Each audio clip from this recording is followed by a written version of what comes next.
चलिए सभी लोगों को नमस्ते और हम लोग शुरुआत करते हैं आज के सेशन का। जैसा कि आप लोगों को पता होगा कि हम लोग डेली 7 बजे लाइव आते हैं और क्वेश्चंस को देखते हैं और साइंस के जो क्वेश्चंस है उसको हम लोग फटाफट करके करेंगे।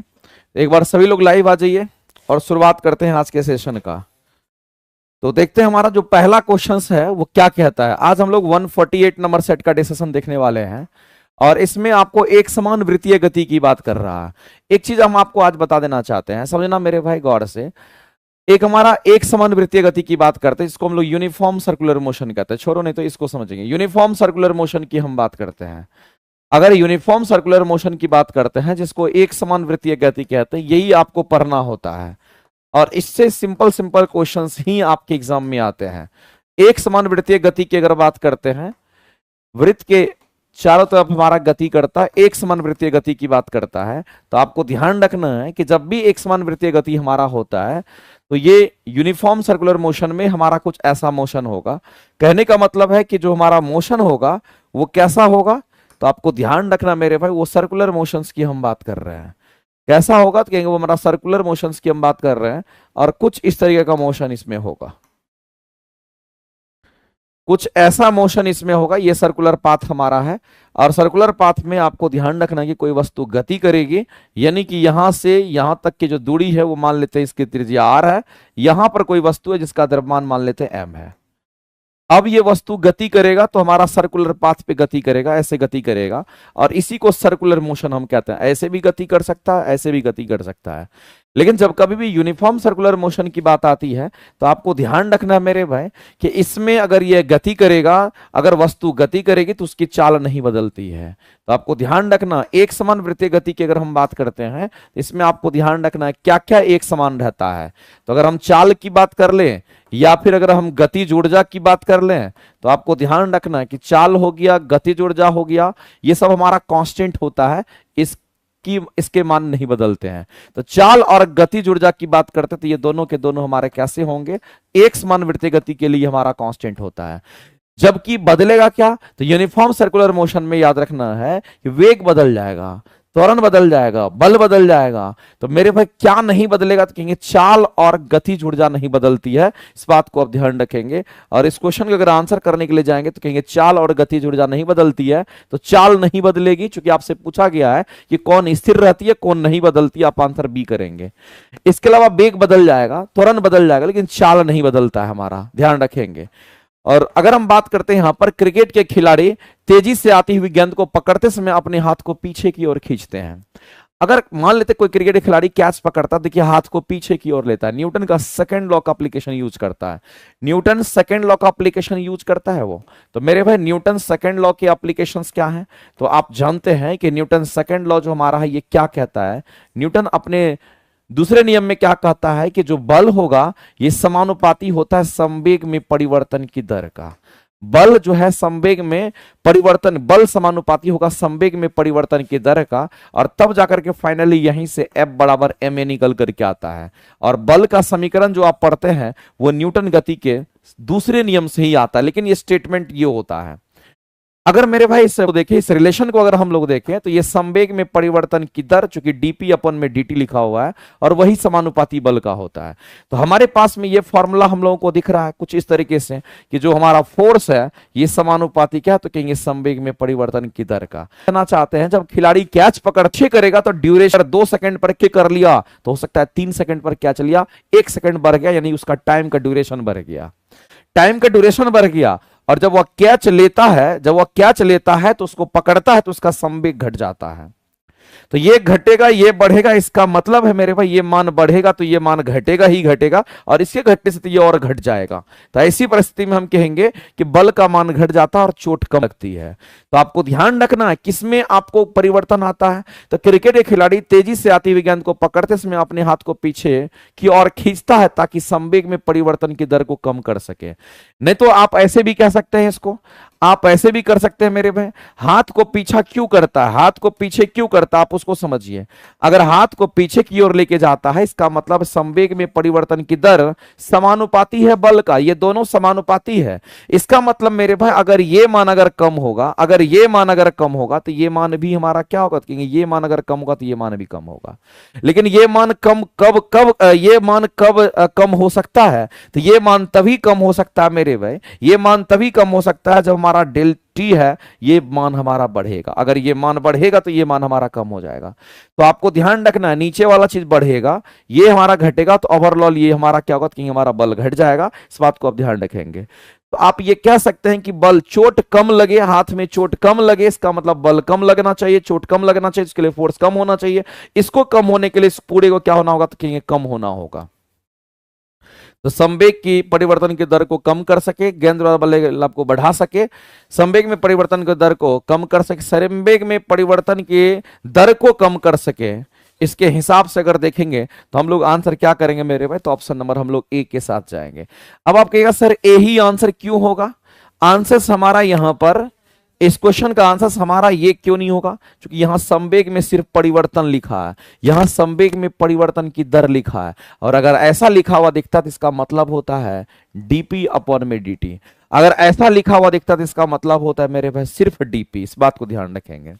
तो ये तो बढ़ाना नहीं है, आपको चोट कम लगना चाहिए तो बल को घटाना पड़ेगा, ये आपका अधूरा रह गया। इसमें दोनों चीज शामिल है मेरे भाई। पूरा डीपी बाई डीटी को कम करने पर हम कहेंगे बल कम हो जाएगा और चोट कम लगेगा, इसलिए हम लोग ऐसा करते हैं। और ये न्यूटन के सेकंड लॉ के आधार न्यूटन के सेकंड लॉ पर आधारित ये हमारा हो। आगे चलते हैं मेरे भाई, हम लोग पलायन वेग की बात करते हैं। बताइए पलायन वेग के बारे में कितनी बार आप पढ़ चुके होंगे। और जब पलायन वेग की बात आती है तो इसको हम लोग एस्केप वेलोसिटी कहते हैं।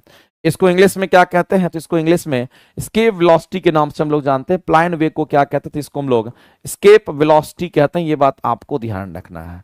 और जब एस्केप वेलोसिटी की बात आती है तो इसको हम लोग वी से दिखाते हैं। और ये कितना होता है, तो अंडर रूट में 2gm अपॉन में r होता है। अंडर रूट में कितना होगा, कि अंडर रूट में 2gm अपॉन में r होता है। और इसकी वैल्यू 11.2 किलोमीटर पर सेकेंड होता है। जहां पर आप देख पा रहे होंगे कि हमारा जो m है ये पृथ्वी का द्रव्यमान है। m क्या है, तो आप सीधा कहोगे सर m पृथ्वी का द्रव्यमान यहां पर है। और पृथ्वी का द्रव्यमान कितना होता है वो बात भी आपको ध्यान रखना चाहिए। पृथ्वी का द्रव्यमान 6 × 10⁻24 kg होता है, याद रखिएगा। आर क्या है, तो पृथ्वी की त्रिज्या है, रेडियस ऑफ अर्थ, यानी कि ये पृथ्वी की त्रिज्या है। और आप सभी को पता होगा कि पृथ्वी की त्रिज्या कितनी होती है, तो याद रखना 6400 किलोमीटर होता है। और मेरे भाई कैपिटल जी की अगर हम बात करें तो कैपिटल जी का जो वैल्यू होता है 6.67 × 10⁻11 न्यूटन मीटर स्क्वायर पर कूलम्ब स्क्वायर हो, सॉरी न्यूटन मीटर स्क्वायर पर केजी स्क्वायर हमारा होता है, ध्यान रखेंगे ये होता है। आप इन सब डेटा को जब इसमें रखिएगा, ये वैल्यू ये वैल्यू ये वैल्यू जब रखिएगा तो इसकी वैल्यू इतनी ही निकल के आएगी। इसका मतलब पृथ्वी हमारा ये है, इसको हम लोग कह दिए कि ये चलो हमारा यहाँ पर अर्थ है, ये हमारा पृथ्वी है।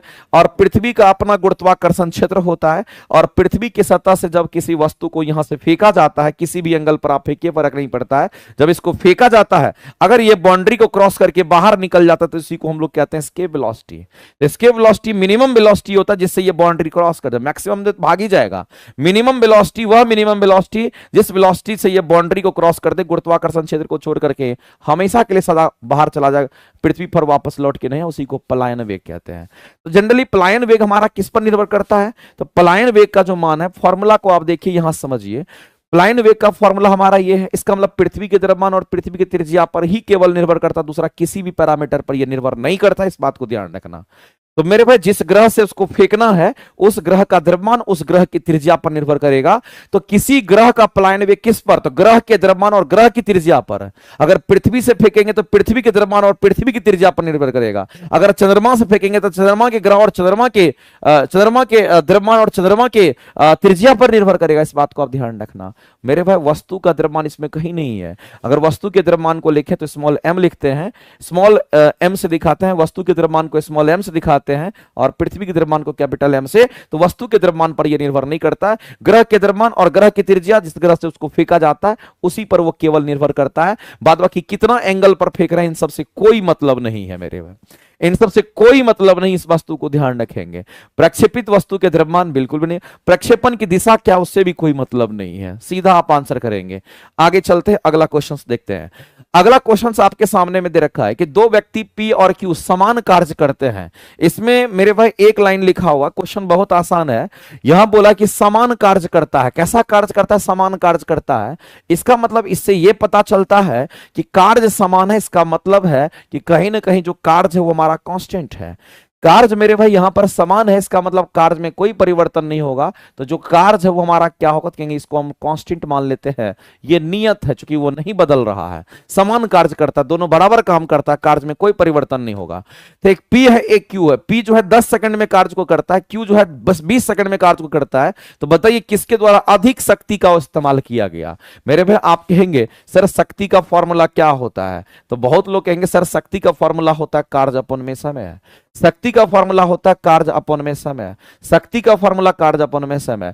अगर मेरे भाई यहां पर बोल दिया कि दोनों समान कार्य करता है, यानी पी और क्यू दोनों समान ही कार्य करता है, एक ही काम को दोनों करता है, इसके कार्य में कोई परिवर्तन नहीं है, इसका मतलब ये कहीं ना कहीं कांस्टेंट है। और कोई कांस्टेंट टर्म जब इक्वल टू में घुसता है, जो कोई कांस्टेंट टर्म जब इक्वल टू में घुसता है मेरे भाई, तो याद रखना वो समानुपाती का रिलेशन लेकर के आता है, और शक्ति भी तो कर्मानुपाती फिर हमारा समय का हो जाएगा। इसका मतलब है शक्ति कहने वाला पी और समय कहने वाला हमारा क्या कहेंगे यहां पर टी का हो गया, ऐसा रिलेशन होगा। अब यहां पर मेरे पास शक्ति का इस्तेमाल किसके द्वारा अधिक शक्ति के इस्तेमाल किया जाता है। अधिक शक्ति कहने का मतलब है पावर जिसका ज्यादा होगा, इसका मतलब उसके लिए टाइम कम होना चाहिए। तो कौन कम समय में कार्य को करता है, इसका मतलब जो कम समय में कार्य को करेगा उसको ज्यादा शक्ति लगाना पड़ेगा। तो मेरे पास पी 10 सेकंड में करता है और क्यू 20 सेकंड में, तो किसको कम सेकंड लग रहा है, मेरे भाई पी को 10 सेकंड लग रहा है, कम समय में उसको ज्यादा शक्ति लगाना पड़ेगा, कम समय में ज्यादा शक्ति लगाना पड़ेगा। इसका मतलब है मेरे भाई अधिक किसके द्वारा अधिक शक्ति, अधिक शक्ति मतलब जिसका टाइम कम होगा कम समय में वो अधिक शक्ति लगा रहा होगा। तो मेरे भाई कम समय में अधिक शक्ति कौन लगाएगा, तो कहेंगे पी लगाएगा। और इस क्वेश्चन का आंसर क्या करेंगे, option number B A, option number A आपका राइट हो जाएगा। ऑप्शन नंबर ए जो है आपका करेक्ट हो जाएगा। बताइए इसमें किसी को दिक्कत है, जिसका समय कम होगा वही शक्ति ज्यादा लगा सकता है, ये पी पावर है, शक्ति है। तो समय देख लीजिए ना, एक में 10 सेकंड, एक में 20 सेकंड है, जिसका समय कम उसका पावर अधिक, वही पावर ज्यादा लगाएगा। आगे चलते हैं, अगला कह रहा है कि पूर्ण आंतरिक परावर्तन की शर्त के बारे में आपको कितनी बार बता चुके हैं मेरे भाई, कि जब कभी भी पूर्ण आंतरिक परावर्तन की आपसे बात करता है ना, तो एक बात आप जान लीजिए मेरे भाई कि पूर्ण आंतरिक परावर्तन, पूर्ण आंतरिक क्या है, तो कहेंगे यहां पर परावर्तन की अगर हम बात करते हैं, इसके लिए कंडीशंस हमारा है। सबसे पहला कंडीशन यह है कि हमारा प्रकाश किधर से किधर जाना चाहिए, तो जो प्रकाश का गति होना चाहिए, प्रकाश सघन माध्यम से विरल माध्यम में होना चाहिए, हमेशा ऐसा होना चाहिए। ये नहीं कि कभी कभी प्रकाश हमेशा सरल से किधर होना चाहिए, तो मेरे भाई ये विरल माध्यम में होना चाहिए। और हम ये कह रहे हैं मेरे भाई कि ये हमेशा, हमेशा लिख भी देते हैं आपको, हमेशा प्रकाश सघन से विरल में ही जाना चाहिए। कंडीशन पहला, सबसे पहला कंडीशन हमारा है। दूसरा आपको ध्यान रखना है कि जो आपतन कोण हमारा होना चाहिए वो क्रांति कोण से क्या होना चाहिए, कि क्रांति कोण से हमारा ज्यादा होना चाहिए, तभी ये घटना घट सकती है, अदरवाइज नहीं घटेगी। तो मेरे भाई इस चीज को समझते हैं, जैसे कि मान लेते हैं कि हमारे पास में क्या है, तो इधर हम कहते हैं कि ये सघन माध्यम है और ऊपर में हवा है, तो इसको विरल माध्यम मान लीजिए, और नीचे पानी, इसको सघन मान लीजिए। यहां पर क्या कीजिए, तो एक अभिलंब लाइन ड्रॉ करके आप देखिए कि ये अभिलंब लाइन हमारा है, इसको कह दिए कि हमारा अभिलंब लाइन है। अब अगर प्रकाश अगर जा रही है तो प्रकाश कुछ इस तरीके से हमारा जा रही है। मान लेते हैं मेरे भाई कि ये वाला जो हमारा है, इसको हम लोग कहते हैं कि आपतन कोण हमारा है, लेकिन ये वो आपतन कोण है जिस आपतन कोण पर प्रकाश जब हमारा माध्यम चेंज कर रहा था तो अपवर्तित हो जाती और वह अभिलंब से 90 डिग्री पर मुड़ जाती है। तो जितने एंगल पर यह इंसिडेंट कर रहा था उस एंगल को क्रांति कोण कहते हैं। अगर जैसे ही आप क्रांति कोण से ज्यादा कोण पर अगर आप इंसिडेंट करेंगे, जैसे क्रांति कोण से ज्यादा कोण पर जैसे ही आप इंसिडेंट करेंगे, से थोड़ा भी ज्यादा पर आप इंसिडेंट करेंगे, तो ये कोण हमारा थीटा आई है। जैसे ही ज्यादा कोण पर आप लेंगे मेरे में प्रकाश को भेजेंगे, तो मेरे पास जिस शहर से आया उधर ही घुस जाता है। सघन से आया सघन में ही चला गया, लेकिन टेंडेंसी था सघन से विरल में जाने का। तो सघन से विरल में जाने की टेंडेंसी होती है, लेकिन ये जो घटना घटती है सघन से सघन में घटती है। तो ये घटना घटती है सघन से सघन में, लेकिन टेंडेंसी है, इसका कंडीशन है कि सघन से विरल जाना चाहिए, सघन से विरल की तरफ जाना चाहिए था। मेरे भाई आप ये कह सकते हैं कि हमारा इंसिडेंस एंगल जो होना चाहिए वो क्रांति का हमारा क्रिटिकल एंगल से हमारा ज्यादा होना चाहिए, और प्रकाश हमेशा सघन से विरल में होना चाहिए। लेकिन जब कभी भी पूर्णांतरिक परावर्तन की घटना घटती है तो ये सघन से सघन में घट जाती है, लेकिन टेंडेंसी होता है सघन से विरल में प्रकाश को जाने का। तो आप यहां से अलग अलग लाइन है मेरे में, इसको समझते हैं। प्रकाश सघन से किधर, तो विरल जाने की शर्त होता है। आपतन कोण क्रांतिक कोण से अधिक होना चाहिए, ये भी हमारा सही है। आपतन कोण क्रांतिक कोण से यहां कम, तो जब ये सही हो गया तो ये गलत हो जाएगा। आप कहेंगे एक और दो दोनों सही है, आंसर करेंगे ऑप्शन नंबर बी आपका करेक्ट हो जाएगा। नेक्स्ट आगे चलते हैं। 2, 4 और 8 ओम के 3 समानांतर क्रम में जुड़े हुए तुल्य प्रतिरोध पूछा है मेरे पास। समानांतर क्रम में जब जुड़ा हुआ है तो हम लोग क्या करते हैं, समानांतर क्रम में ये वाला फॉर्मूला यूज करते हैं। 1/3 कितने प्रतिरोध, तो 1/3 प्रतिरोध, यानी कि 3 बाय प्रतिरोध कहेंगे 1/R1 plus 1/R2 plus 1/R3, यानी कि 3 को प्रतिरोध हमारा है। तो ऐसी परिस्थिति में हम क्या करेंगे, तो यहां से आर इक्विवेलेंट यानी कि समतुल्य प्रतिरोध निकालना है। तो कहेंगे 2 है हमारा पहला, उसके बाद कितना, तो कहेंगे 4 है, उसके बाद कितना, तो कहेंगे 8 है। और 2, 4, 8 का एलसीएम कितना हो जाएगा, तो हमको लग रहा है कि 8 होगा, ये प्लस होगा, 4 दूनी 8 हो जाएगा, ये तो 2 चौके 8 हो जाएगा। ये तो आपको एलसीएम वगैरह लेने के लिए आना चाहिए, 1/R इक्विवेलेंट हो जाएगा। यहां से फाइनली अगर समतुल्य प्रतिरोध जिसको आर इक्विवेलेंट कहते हैं, तो ये अगर पलटना चाहे इसको पलट दीजिए, ये ऊपर चला जाएगा, तो ये भी ऊपर चला जाएगा, तो ये 8 हो जाएगा, नीचे में 7 होगा, यानी कि टोटल जो समतुल्य प्रतिरोध होगा उसकी वैल्यू 8/7 हो जाएगी। और ऐसी परिस्थिति में इस क्वेश्चन के आंसर हमारे ऑप्शन नंबर सी हो जाएंगे, राइट। ऑप्शन नंबर सी हो जाएंगे हमारे क्या, तो कहेंगे यहां पे राइट। आगे चलते हैं, अगला क्वेश्चन हम लोग देखते हैं। नेक्स्ट क्वेश्चन के ऊपर चर्चा करते हैं। एक विद्युत जनरेटर हमारा किस प्रिंसिपल पे काम करता है। मेरे भाई कितनी बार बताया है कि हमारा जनरेटर जो होता है ये विद्युत चुंबकीय के प्रेरण पे काम करता है, और विद्युत चुंबकीय प्रेरण हमारा किसका, तो फैराडे का। इस बात को ध्यान रखेंगे। तो मेरे भाई इस बात को आप ध्यान रखना, आपके सामने में है कि विद्युत धारा का ऊष्मीय प्रभाव कौन दिया है। तो विद्युत धारा का जो ऊष्मीय प्रभाव दिया गया, ये जो साइंटिस्ट है ये जूल ने दिया है। ये किसने दिया, तो ये जूल ने दिया। ये कंसेप्ट है, ये कंसेप्ट किसने दिया, तो ये कंसेप्ट जूल ने दिया। और विद्युत धारा का अगर हम चुंबकीय प्रभाव की अगर बात करते हैं, सॉरी विद्युत धारा के चुंबकीय प्रेरण की अगर बात करते हैं, तो ये फैराडे का मैग्नेटिक इंडक्शन से। इस बात को ध्यान रखना। विद्युत धारा का रासायनिक प्रभाव किसने दिया, तो ये भी फैराडे ही नहीं दिया है। ये कंसेप्ट भी किसने जारी किया मेरे भाई, तो ये कंसेप्ट भी आपको फैराडे ने कंसेप्ट जारी किया है। ये भी फैराडे का ही कंसेप्ट है। और ये भी कंसेप्ट किसका, तो ये भी मेरे भाई यहां पर फैराडे का ही कंसेप्ट है। इस बात को ध्यान रखना। तो ये Faraday law of electromagnetic inductions की हम बात करते हैं, जो हमारा जिस पर जनरेटर हमारा काम करता है। ऑप्शन नंबर बी करेक्ट हो जाएगा। आप तो कितनी बार पढ़ चुके हैं मेरे भाई। आगे चलते हैं।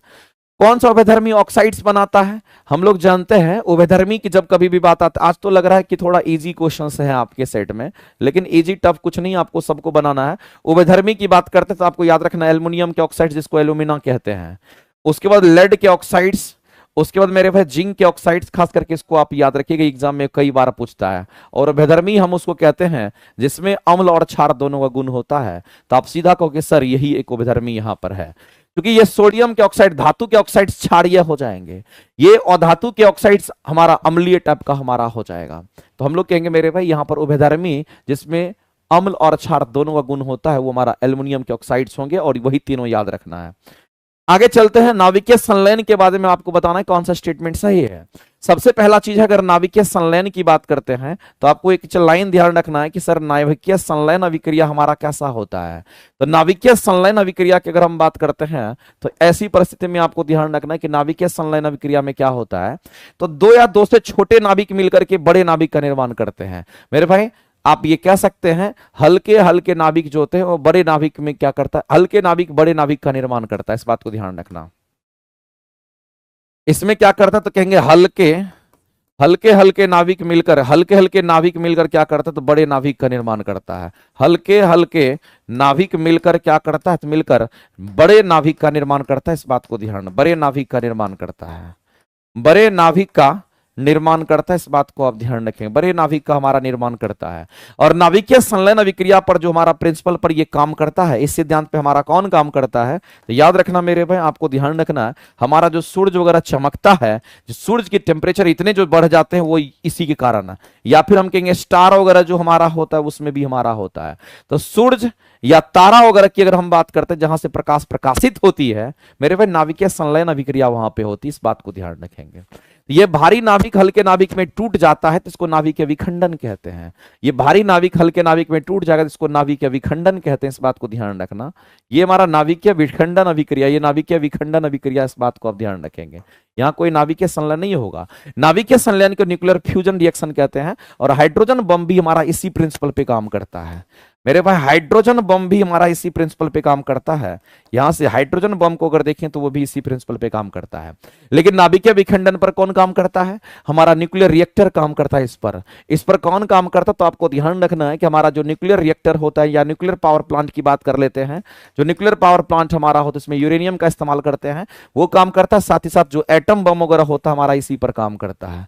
एटम बम की बात करते हैं वो हमारा इसी पर काम करता है। ये अनकंट्रोल्ड न्यूक्लियर फ्यूजन रिएक्शन होता है, ये कंट्रोल्ड न्यूक्लियर फ्यूजन रिएक्शन होता है। ये चीज आपको थोड़ा ध्यान रखना है। लेकिन मेरे भाई नाभिकीय संलयन के बारे में अगर आपसे पूछा गया तो कहेंगे सूर्य और तारा का ऊर्जा का ये स्रोत माना जाता है।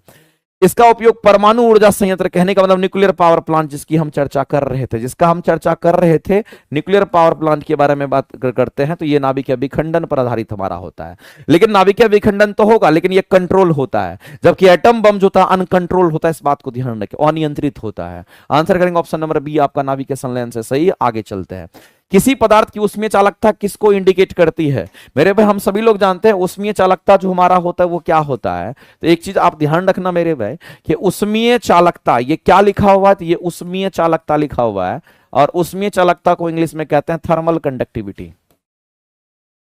इसको इंग्लिश में कहते हैं क्या? तो थर्मल कंडक्टिविटी कहते हैं। इस बात को ध्यान रखना। और एक बात आप जान लीजिए कि उष्मीय चालकता जिस भी पदार्थ का अधिक होता है उसमें उष्मा संचरण फास्ट होता है। उष्मीय चालकता को के से दिखाते हैं, इस बात को आप समझ लीजिए। एक लाइन में कहानी खत्म कीजिए तो आप सीधा कहेंगे कि उष्मीय चालकता का मान जिसका ज्यादा होगा, उष्मीय चालकता का अगर मान ज्यादा है तो याद रखना उस पदार्थ में उष्मा संचरण क्या होगा? तो कहेंगे उष्मा संचरण फास्ट होता है। ज्यादा नहीं होगा, उष्मा संचरण क्या होगा? तो कहेंगे यहां पर उष्मा संचरण फास्ट हो जाता है। अगर उष्मीय चालकता यानी कि के का मान, अगर के का मान मान लेते कि यहां पर कम है तो मेरे भाई उष्मा संचरण क्या होगा? तो कहेंगे यहां पर स्लो हो जाता है। उसमें उष्मा संचरण हमारा कैसा होगा? तो कहेंगे स्लो होगा, धीरे धीरे होगा लेकिन धीरे धीरे हमारा। तो ये चीज आपको ध्यान रखना है। दूसरी बात मेरे भाई हम लोग यहां पर ये कह सकते हैं कि जो उष्मीय चालकता है कुल मिलाकर के ये किसको रिप्रेजेंट कर रहा है? तो ये कहीं ना कहीं उष्मा संचरण फास्ट या स्लो को बता रहा है। इसका मतलब उष्मा संचरण करने की क्षमता को बता रहा है। आप ऐसे कह सकते हैं इस चीज को। मेरे भाई ये उष्मा संचरण को फास्ट करेगा कि स्लो करेगा, कहीं ना कहीं उसको रिप्रेजेंट कर रहा है। उष्मीय चालकता का मान कम और ज्यादा ये हमारा क्या करेगा? तो हम लोग सीधा आंसर करेंगे इस क्वेश्चन का। हम कहेंगे उष्मा धारण करने की क्षमता नहीं, उसके माध्यम में उष्मा स्थानांतरण करने की क्षमता को बताता है। यानी कि मेरे भाई यहां पर जो हमारा उष्मा संचरण करने की क्षमता को बताता है वो फास्ट होगा कि स्लो होगा, ये हमारा उष्मीय चालकता बताता है। तो किसी भी पदार्थ का उष्मीय चालकता अगर अधिक होगा तो उष्मा संचरण उस पदार्थ में फास्ट होगा, और किसी भी पदार्थ का उष्मीय चालकता का मान अगर कम होगा तो उसमें उष्मा संचरण हमारा स्लो होता है। इस बात को आप ध्यान रखेंगे, ठीक है। तो मेरे भाई इस तरीके से इस क्वेश्चन का अगर आंसर करने के लिए जाएंगे तो ऑप्शन नंबर बी आपका राइट हो जाएगा। और याद रखना सबसे अधिक उष्मीय चालकता का मान किसका होता है? तो डायमंड का होता है। डायमंड जिसको हीरा कहते हैं, इसका उष्मीय चालकता होता है कितना? 2300 होता है। और इसका यूनिट होता है वाट पर मीटर केल्विन उष्मीय चालकता का। सबसे कम किसका होगा? तो ये हमारा मैक्सिमम है। ये क्या है मेरे भाई? तो ये हमारा मैक्सिमम होता है। जितने भी पदार्थ आप देखते हो सभी में मैक्सिमम उष्मीय चालकता का मान है। और एयर का जो हवा होता है इसका हमारा सबसे कम होता है। और हवा का उष्मीय चालकता कितना होगा? कहेंगे 0.026 होता है। 0.026 वाट पर मीटर केल्विन हमारा होता है, जो कि सबसे कम हमारा होता है। इसको मिनिमम हम कहते हैं। इसलिए हवा जो होता है मेरे उष्मा संचरण को रोकता है, डायमंड उष्मा संचरण हमारा फास्ट करेगा। इस बात को ध्यान रखना। आगे चलते हैं, अगला क्वेश्चन हम लोग देते। अच्छा, एक लाइन लिखा हुआ उष्मा धारण करने की क्षमता कौन बताता है? तो एक चीज आप जान लीजिए मेरे भाई, उष्मा धारण करने की क्षमता कौन बताता है? तो उष्मा धारण करने की जो क्षमता है ये कौन बताता है? तो उष्मा धारण करने की क्षमता यहां पर विशिष्ट उष्मा बताता है। इस बात को ध्यान रखना। हम किस पर फोकस कर रहे हैं? तो हम विशिष्ट उष्मा की बात कर रहे हैं, जिसको आप स्पेसिफिक हीट कहते हैं। ये स्पेसिफिक हीट ये बताता है किस पदार्थ में कितना उष्मा को अवशोषण करने की क्षमता होती है, उष्मा धारण करने की क्षमता होती है। जिसका विशिष्ट उष्मा अधिक होगा उसमें उष्मा धारण करने की क्षमता अधिक होगी। तो मेरे भाई आप इस बात को आप समझिए हमेशा के लिए, अगर किसी पदार्थ का विशिष्ट उष्मा का मान अधिक होगा तो उष्मा धारण करने की क्षमता भी अधिक होती है, उष्मा को अवशोषण करने की क्षमता भी अधिक होती है। तो मेरे भाई एग्जाम्पल है, पानी में उष्मा अवशोषण करने की क्षमता सबसे अधिक होती है। इस बात को आप ध्यान रखेंगे। आगे चलते हैं। अगला हमारा यहां पर है साइंस टेस्ट, जो अभी आप दे रहे हैं। ये आपको 141 नंबर से लेकर के 160 नंबर तक जाना, जो आज आप 48वां नंबर 148वां नंबर सेट का डिस्कशन दे रहे हैं। आपको प्लेटफॉर्म बाय नवीन कुमार सिंह एप्लीकेशन पर ये टेस्ट अवेलेबल है। इस टेस्ट को दीजिए और उसके बाद आप डिस्कशन में पार्टिसिपेट कीजिए, बहुत बेनिफिट होगा आपको। अगला कहता है हम स्ट्रॉ से तरल पीते हैं। मेरे भाई आप नारियल का पानी पीने जाते हो, आप क्या करते हो, तो मार्केट में नारियल का पानी पीते हो, तो नारियल का पानी ही नहीं पीते हो, आपको मार्केट में जितने भी लिक्विड पेय पदार्थ होते हैं उसको पीने के लिए आपको एक पाइप दिया जाता है जिसको स्ट्रॉ कहते हैं। तो नारियल का अगर आप पानी पीते हैं, अगर नारियल का पानी पीते हैं तो नारियल का पानी कैसे पीते हैं, तो आप स्ट्रॉ के माध्यम से पानी पीते हैं। आप मेरे भाई वहां पर किसका इस्तेमाल करते हैं, तो आप वहां पर स्ट्रॉ का इस्तेमाल करते हैं, यहां पर स्ट्रॉ का इस्तेमाल करते हैं। और अगर आप यहां पर स्ट्रॉ का इस्तेमाल करते हैं तो जो स्ट्रॉ हमारा होता है वहां पर भी हमारा क्या, तो फिजिक्स है, इस बात को आप ध्यान रखेंगे। या किसी भी तरल पदार्थ को पीने के लिए, किसी भी द्रव पदार्थ को पीने के लिए आप स्ट्रॉ का इस्तेमाल करते हैं, जो पतली नलिका जैसे ही होती है, मार्केट में मिलता है। तो होता क्या है कि जब आप मेरे भाई यहां पर ऐसे करके पीते हैं तो पता चलता है कि ये जो हमारा स्ट्रॉ होता है ये इसमें बारीक सा ऐसा छेद हमारा होता है, और इसको क्या करते हैं, तो आप ऐसे नारियल वाले पानी में इसको आप डुबो देते हैं, इसमें पानी भरा हुआ रहता है। आप क्या करते हैं, तो यहां से इसको खींचते हो, जब आप ऊपर की तरफ इधर से खींचते हो तो पता चलता है मेरे भाई कि आप इसको जब इधर के ऊपर की तरफ खींचते हो तो पता चलता है कि जो नारियल हमारा है, नारियल सॉरी ये जो हमारा स्ट्रॉ है इसी को स्ट्रॉ कहते हैं, इसी को हम लोग क्या कहेंगे, इसको हम लोग स्ट्रॉ कहते हैं। और ये मान लेते हैं हमारा क्या, तो कहेंगे नारियल है, समझना गौर से, ये हमारा नारियल है। तो जैसे ही आप इधर से खींचोगे इसको तो इसमें स्ट्रॉ के अंदर, इस स्ट्रॉ के अंदर क्या होगा, तो मेरे भाई स्ट्रॉ के अंदर क्या होगा, तो कहेंगे यहां पर वैक्यूम क्रिएट होगा। इसके अंदर क्या होगा, तो कहेंगे वैक्यूम क्रिएट होगा, इस बात को ध्यान रखना, इसमें वैक्यूम क्रिएट होता है, इस स्ट्रॉ के अंदर वैक्यूम क्रिएट होगा।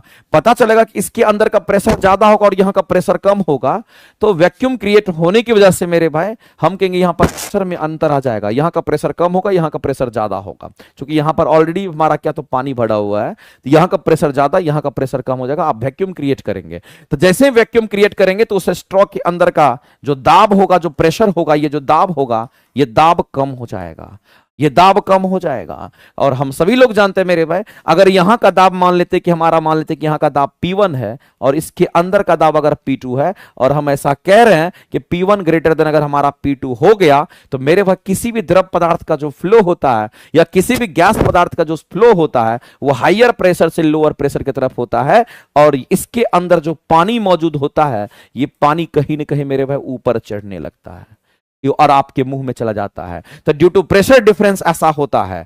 तो आप कहेंगे किसके कारण ऐसा होता है, अगर स्ट्रॉ से हम कोई भी मान लेते लिक्विड पे पदार्थ पड़ते हैं और हमारा जो लिक्विड है वो ऊपर चढ़ता है, तो ड्यू टू प्रेशर डिफरेंस। आप कहेंगे मेरे भाई ऐसा क्यों होता है, तो सीधा कहेंगे यहां पर ड्यू टू प्रेशर डिफरेंस हमारा होता है।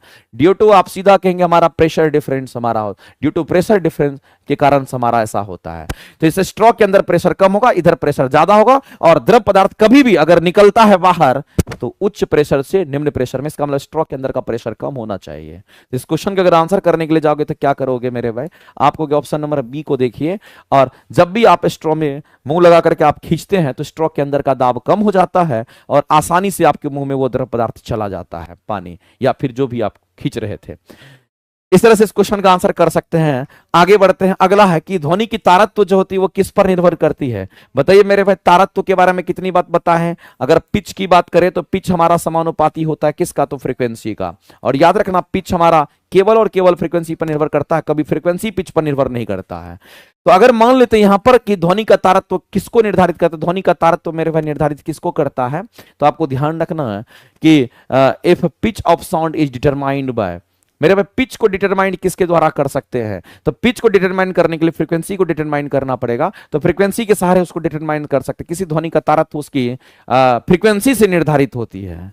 तो मेरे भाई तारत्व फ्रीक्वेंसी पर निर्भर करता है। तारत्व हमारा जो होता है, पिच जो हमारा फ्रीक्वेंसी पर निर्भर करता है, कभी पिच हमारा फ्रीक्वेंसी, कभी पिच हमारा फ्रीक्वेंसी पर निर्भर करेगा, कभी फ्रीक्वेंसी हमारे पिच पर निर्भर नहीं करता। ये बात हमेशा याद रखना है। अगला क्वेश्चन देखते हैं। अगला कहता है एक डायप्टर, मेरे भाई एक डायप्टर शक्ति बोला गया है, यानी कि आपको पावर कितना बोला है, तो मेरे भाई पावर जो बोला वो एक डायप्टर कह दिया है। तब कह रहा है कि बताइए उसकी फोकस दूरी कितनी होगी, लेंस की फोकस दूरी कितनी होगी। तो मेरे भाई पावर का फॉर्मूला हमारा एक डायप्टर दे रखा है, तो कहेंगे यहां पर पावर का फॉर्मूला हम लोग क्या यूज करेंगे, चूंकि सेंटीमीटर में फोकस दूरी दे रखा है तो आप 100/f वाला फॉर्मूला यूज कीजिए। आपको पावर का फॉर्मूला, पावर कितनी दे रखी है, तो आपको 1 दे रखा है, ये 1 दे रखा है, और यहां पर आपका ये 100 हो गया, यहां से F निकाल लीजिए। F निकालोगे, क्रॉस मल्टीप्लीकेशन कर दो तो F बराबर हमारा 100 सेंटीमीटर हो जाएगा। यानी कहने वाला F अगर फोकस दूरी 100 सेंटीमीटर का होगा तो मेरे भाई उसका पावर कितना होगा, तो लेंस का पावर यहां पर 1 डायप्टर हो जाएगा। ऐसे भी आप कह सकते हैं। इस क्वेश्चन में कुछ नहीं था, आंसर करेंगे ऑप्शन नंबर ए आपका राइट हो जाएगा। आगे चलते हैं, अगला क्वेश्चन हम लोग देखते हैं। अगला दे रखा है Na2SO4 sodium sulphate barium chloride के साथ रिएक्शन करता है। तो मेरे भाई ये तो देख करके ही लग रहा है कि रिएक्शन हमारा कैसा होने वाला है। तो आप सीधा कहोगे सर यहां पर सोडियम सल्फेट हमारा Na2SO4 की हम बात करते हैं और इसका रिएक्शन बेरियम क्लोराइड BaCl2 के साथ अगर कराते हैं तो ये हमारा क्या बन करके आ रहा है, तो BaSO4 हमारा बेरियम सल्फेट के साथ में हमारा NaCl यहां पर बन करके आ रहा है। तो आप इसमें क्या देख रहे हैं, डबल डिस्प्लेसमेंट रिएक्शन का फीलिंग इसमें आ रहा है। Na+SO4 minus Ba+Cl-। तो मेरे पास प्लस वाला माइनस के साथ जाएगा, प्लस वाला माइनस के साथ जाएगा, दो बार आयंस का आदान प्रदान हो गया, डबल डिस्प्लेसमेंट रिएक्शन बन गया। क्योंकि जब सोडियम हमारा क्लोरीन के साथ जाएगा तो 2NaCl का निर्माण किया, और जब बेरियम और सल्फेट के साथ गया तो BaSO4 का निर्माण किया। इसका मतलब कहीं ना कहीं एक डबल डिस्प्लेसमेंट रिएक्शन है। ये कैसा रिएक्शन है, तो आप सीधा कहेंगे ये रिएक्शन हमारा कैसा कहेंगे, इसको हम लोग डबल डिस्प्लेसमेंट रिएक्शन कहेंगे। ये हमारा डबल डिस्प्लेसमेंट रिएक्शन होगा, और इसी को हिंदी में द्विविस्थापन अभिक्रिया कहते हैं। इसी को आप क्या कहते हैं, तो इसी को आप द्विविस्थापन अभिक्रिया कहते हो। ये द्विविस्थापन अभिक्रिया हमारा हो गया। और साथ ही साथ मेरे भाई ध्यान रखना कि जब कभी भी द्विविस्थापन अभिक्रिया होती है तो इससे अवक्षेप प्राप्त होता है। इससे क्या प्राप्त होगा, तो कहेंगे अवक्षेप प्राप्त होता है, जिसको प्रिसिपिटेट कहते हैं। ये अवक्षेप प्राप्त होता है, और अगर अवक्षेप प्राप्त होता है तो ऐसी अभिक्रिया को अवक्षेपण अभिक्रिया भी कहा जाता है। इसको हम लोग अवक्षेपण अभिक्रिया भी कहते हैं, प्रिसिपिटेशन रिएक्शन के नाम से भी इसको हम लोग जानने लगते हैं। तो आप मेरे भाई ध्यान रखना, ये डबल डिस्प्लेसमेंट रिएक्शन के साथ साथ हमारा क्या होगा, कहेंगे अवक्षेपण अभिक्रिया भी हो जाएगा, संयोजन अभिक्रिया तो नहीं होगा। तो आंसर करेंगे बी और सी दोनों करेक्ट है। तो इस क्वेश्चन का आंसर करेंगे डी आपका राइट हो जाएगा, जो कि प्रेसिपिटेट के रूप में हमारा BaSO4 होगा। ये हमारा प्रेसिपिटेट होगा, जिसको अवक्षेप कहते हैं, और जो अवक्षेप होता है ये हमारा सॉलिड फॉर्म में होता है। इस बात को ध्यान रखेंगे। आगे चलते हैं, अगला, यदि कोई विलयन सार्वभौगिक सूचक के साथ नारंगी रंग देता है। देखिए मेरे भाई एक बात ध्यान रखना है कि पीएच मान जो होता है ना, पीएच मान के हिसाब से कलर भी हमारा होता है। तो आप अगर हम लोग देखते हैं तो हम सभी लोग जानते हैं कि ये हमारा पीएच स्केल हमारा होता है, और इस पीएच स्केल पर आप देखेंगे तो कलर का डिस्ट्रीब्यूशन भी होता है, और कलर के हिसाब से भी हमारा होता है। जैसे आप कहते हैं कि लिटमस पेपर का रंग ऐसा हो जाता, वैसा रंग जाता, रंग की वजह से ही तो ऐसा होता है, एसिड होगा कि बेस होगा। तो वहां कलर की वजह से भी पीएच मान हमारा होता है। तो मेरे भाई एक बात मैं आपको हमेशा के लिए याद देना चाहता हूं, अगर आपको ऐसा कह दे कि पीएच मान अगर 7 किसी का है, उसका कलर कैसा होगा, तो याद रखना कलर के हिसाब से तो आप ग्रीन देखेंगे। यहां पर पीएच मान कितना होगा, तो यहां जो पीएच मान हमारा होगा, इसका पीएच मान हमारा कितना होगा, तो कहेंगे 7 होगा यहां पे। लेकिन इधर जाएंगे तो बढ़ेगा, यहां पर कहीं ना कहीं 14 होगा, इधर आएंगे तो हमारा 0 होगा। तो मामला यह है मेरे भाई कि जब आप इधर की तरफ अगर शिफ्ट करते हैं, जब इधर की तरफ आप शिफ्ट करेंगे, इधर की तरफ शिफ्ट करेंगे तो ये ब्लू ब्लू हो जाता है पूरा, ये डीप ब्लू की तरफ आप जाते हैं, इधर ब्लू हो जाता है हमारा। और जब आप इधर की तरफ चलते हैं, तो ये कंप्लीटली रेड होने लगता है हमारा, ये कंप्लीटली रेड का फीलिंग आना चाहिए, लाल वाला फीलिंग इधर आना चाहिए। तो मेरे भाई इस बात को ध्यान रखना, लाल अगर हमारा होगा तो जाहिर सी बात है, लाल अगर हमारा इधर होता है तो ऑरेंज के बाद ही हमारा लाल होगा, इसके पहले हमारा ये कहीं ना कहीं यहां पर ऑरेंज वगैरह भी आ जाता है। इसमें ऑरेंज वगैरह भी, इसमें आपको ऑरेंज वगैरह भी हमारा इस तरीके से आ जाता है। ऐसे कलर का हमारा होता है। तो आपको ध्यान रखना, इसमें भी कलर का डिस्ट्रीब्यूशन के हिसाब से हमारा होता है। तो इधर की तरफ जाएंगे तो ऑरेंज, और इधर की तरफ जाएंगे तो हमारा ब्लू इस कलर हमारा आता है।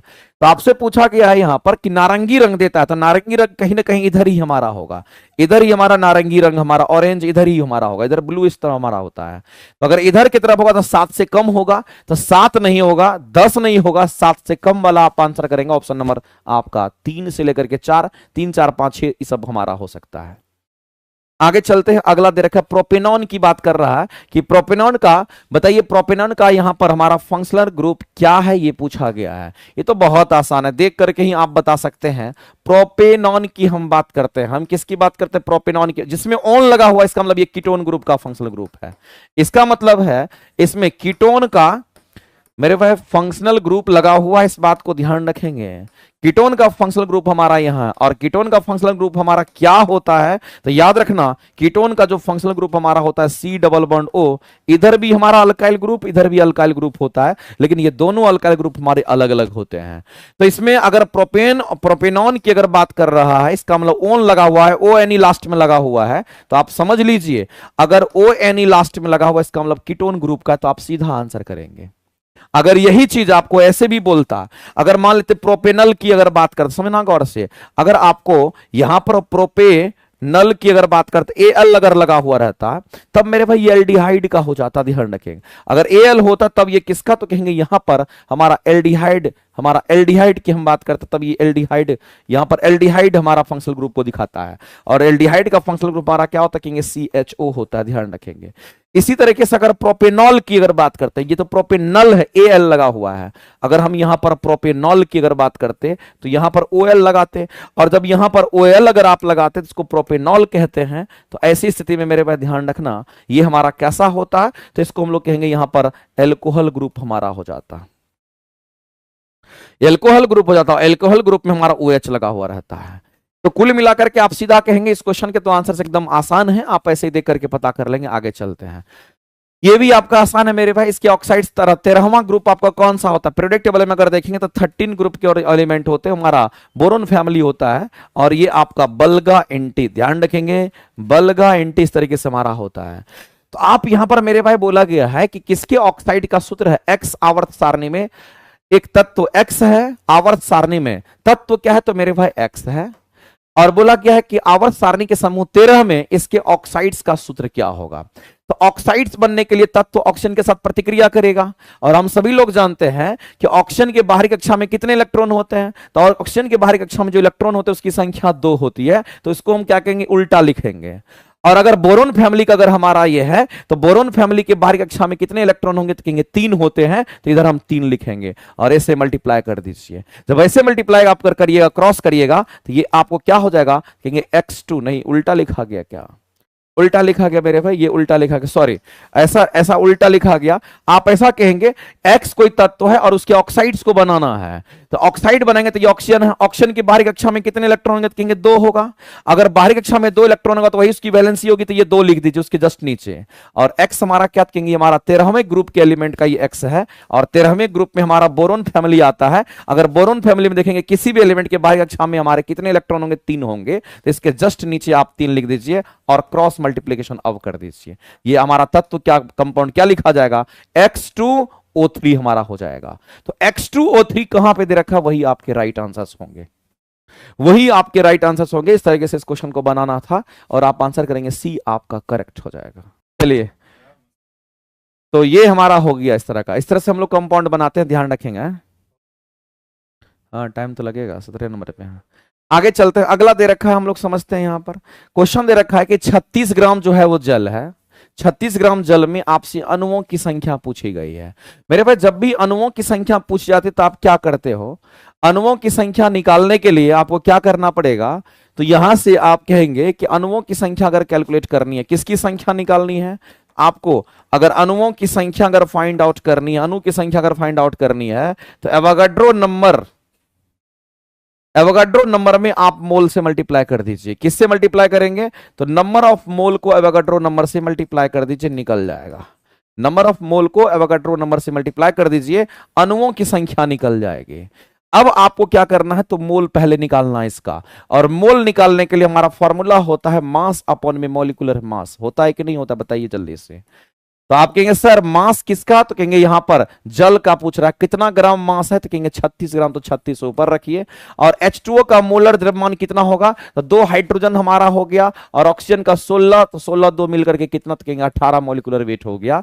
इसका मतलब आप 18 से डिवाइड करिए, इसकी वैल्यू 2 आ गए, तो मोल की वैल्यू 2 आ जाएगी, यानी कि N का वैल्यू 2 आ गया, यहां 2। और एवोगाड्रो नंबर कितना बोला है, तो 6.022 इंटू 10 टू द पावर 23 बोला है। यहां से गुना कर दिए, 6 दूना 12 और 0 4 गुना में 10 की पावर 23, इतने क्या होंगे, तो अणुओं की संख्या निकल करके आएगी। तो अणुओं की संख्या इतनी हो जाएगी, और इस क्वेश्चन का आंसर करेंगे ऑप्शन नंबर बी आपका राइट हो जाएगा। ऑप्शन नंबर बी जो है आपका राइट हो जाएगा। आगे चलते हैं, इससे बढ़िया और क्या हो सकता है। टिंडल इफेक्ट के बारे में बोला गया मेरे भाई कि कहां पर हमारा शो होता है। तो सबसे पहला चीज हम लोग अगर सॉल्यूशन की बात करते हैं, सबसे पहला चीज हम लोग सॉल्यूशन की अगर बात करते हैं, जिसको हम लोग विलियन कहते हैं, एक लाइन में आप जान लीजिए मेरे भाई। जो विलियन हमारा होता है ये कितने प्रकार का होता है, ये 3 प्रकार का हमारा होता है। सबसे पहले तो एक हमारा ट्रू सॉल्यूशन होता है, एक हमारा ट्रू सॉल्यूशन होता है। और जो ट्रू सॉल्यूशन होता है ना, ये कंप्लीट होमोजीनियस होता है, ये समांगी मिश्रण होता है। इस बात को आप ध्यान रखेंगे, ये समांगी मिश्रण को हम लोग कहते हैं, ये हमारा समांगी मिश्रण होता है। और समांगी मिश्रण कहने का मतलब है कि समांगी मिश्रण कभी भी याद रखना मेरे भाई, जब समांगी मिश्रण की हम बात करते हैं तो याद रखना ये पूरी तरह की समांगी मिश्रण उसको कहते हैं जो पूरी तरीके से हमारा क्या होता है, घुला हुआ रहता है एक दूसरे में। तो आपको ध्यान रखना कि समांगी मिश्रण हमारा टिंडल इफेक्ट शो नहीं करेगा। यहां पर हम लोग कहेंगे ये टिंडल इफेक्ट शो नहीं करता, इस बात को ध्यान रखना। यहां पर टिंडल इफेक्ट नहीं दिखाता, यहां टिंडल इफेक्ट ये शो नहीं करता है। जब टिंडल इफेक्ट शो नहीं करेगा तो हम लोग कहेंगे प्रकाश का प्रकीर्णन भी यहां नहीं होगा, प्रकाश का प्रकीर्णन भी यहां नहीं होगा। चूंकि ये पूरा मिला हुआ रहता है, इसमें प्रकाश आर पार हो जाता है, तो प्रकाश का भी प्रकीर्णन नहीं होगा। जब प्रकाश का प्रकीर्णन तो टिंडल इफेक्ट कैसे शो कर सकता है। दूसरा हमारा सॉल्यूशन होता है मेरे भाई, जिसको हम लोग कोलाइड कहते हैं, जिसको हम लोग क्या कहते हैं, कोलाइड कहते हैं। अब कोलाइड जो हमारा होता है, ये कोलाइड हमारा विसमांगी मिश्रण के अंतर्गत आता है, इस बात को आप सभी लोग जानते होंगे। और जो विसमांगी मिश्रण हमारा होता है, जो पूरी तरीके से आपस में नहीं घुलता, उसको विसमांगी कहते हैं। और याद रखना विसमांगी मिश्रण मेरे भाई ये क्या करता है, टिंडल इफेक्ट शो करता है। ये किसको शो करेगा, तो ये कहेंगे ये हमारा टिंडल इफेक्ट को दिखाता है। और अगर ये टिंडल इफेक्ट को दिखाएगा तो आपको ध्यान रखना यहां पर प्रकाश का प्रकीर्णन होगा। यहां पर प्रकाश का क्या बात कहेंगे, यहां पर प्रकाश का प्रकीर्णन होगा, इस बात को आप ध्यान रखेंगे, ये प्रकाश का प्रकीर्णन यहां होगा। उसके बाद हमारा तीसरा आता है, जिसको हम लोग यहां पर सस्पेंशन कहते हैं, इस बात को ध्यान रखेंगे मेरे भाई। इस बात को ध्यान रखना, ये जो सस्पेंशन हमारा होता है, सस्पेंशन के जो पार्टिकल होते हैं कोलाइड के पार्टिकल से थोड़ा बड़ा होता है मेरे भाई। सस्पेंशन में क्या होता है, इसके कुछ कंडीशन होते हैं। सस्पेंशन में भी टिंडल इफेक्ट हो सकता है, लेकिन कब होगा, तो सस्पेंशन में टिंडल इफेक्ट तभी होगा जो वो आपस में घुला हुआ रहता है।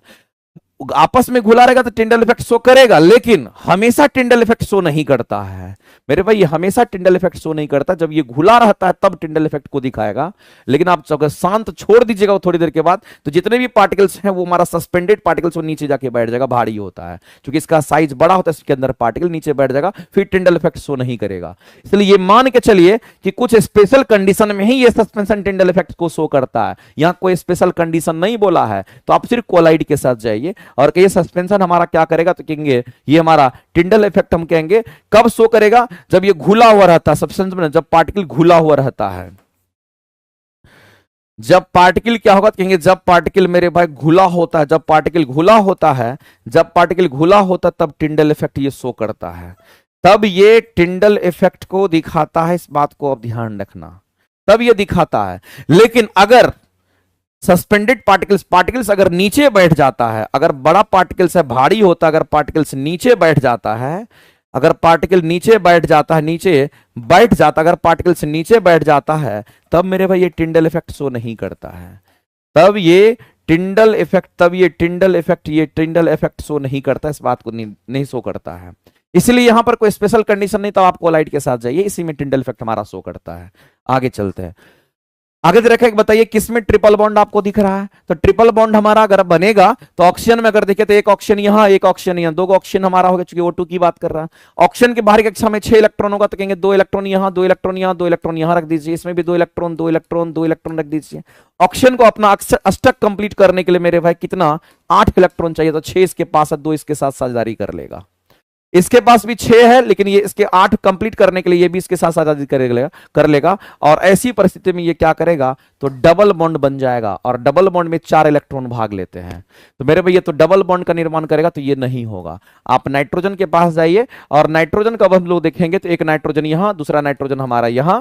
अब इसमें हम लोग जानते हैं कि नाइट्रोजन के बाहरी कक्षा में 5 इलेक्ट्रॉन होता है, तो 3 यहां रख दीजिए, 3 यहां रख दीजिए, 2 को इधर रख दीजिए, 2 को इधर रख दीजिए। इसके पास भी 5, इसके पास भी 5। अब ये क्या करेगा, जिसके साथ साझेदारी करेगा इसका 3 को ले लेगा। ये भी क्या करेगा, 5 को है तो ये भी इसके साथ साझेदारी 3 को ले लेगा। अब यहां पर हमारा बॉन्ड का निर्माण होगा, ये इसके साथ, ये इसके साथ, ये इसके साथ, ट्रिपल बॉन्ड बन जाएगा। तो यहां ट्रिपल बॉन्ड हमारा बन जाएगा और इसी में सिर्फ बनेगा। अगर क्लोरीन की बात करते हैं, क्लोरीन यहाँ एक क्लोरीन है, क्लोरीन के बाहर कक्षा में एक इलेक्ट्रॉन होता है, एक इलेक्ट्रॉन दोनों साझेदारी करके एक सिंगल बॉन्ड बना लेगा। यहाँ सिंगल बॉन्ड, यहाँ ट्रिपल बॉन्ड, यहाँ डबल बॉन्ड बनेगा। आपके आंसर हो जाएंगे ट्रिपल बॉन्ड के हिसाब से हम कहेंगे यहाँ पर कितना, तो कहेंगे बी करेक्ट हो जाएगा। नेक्स्ट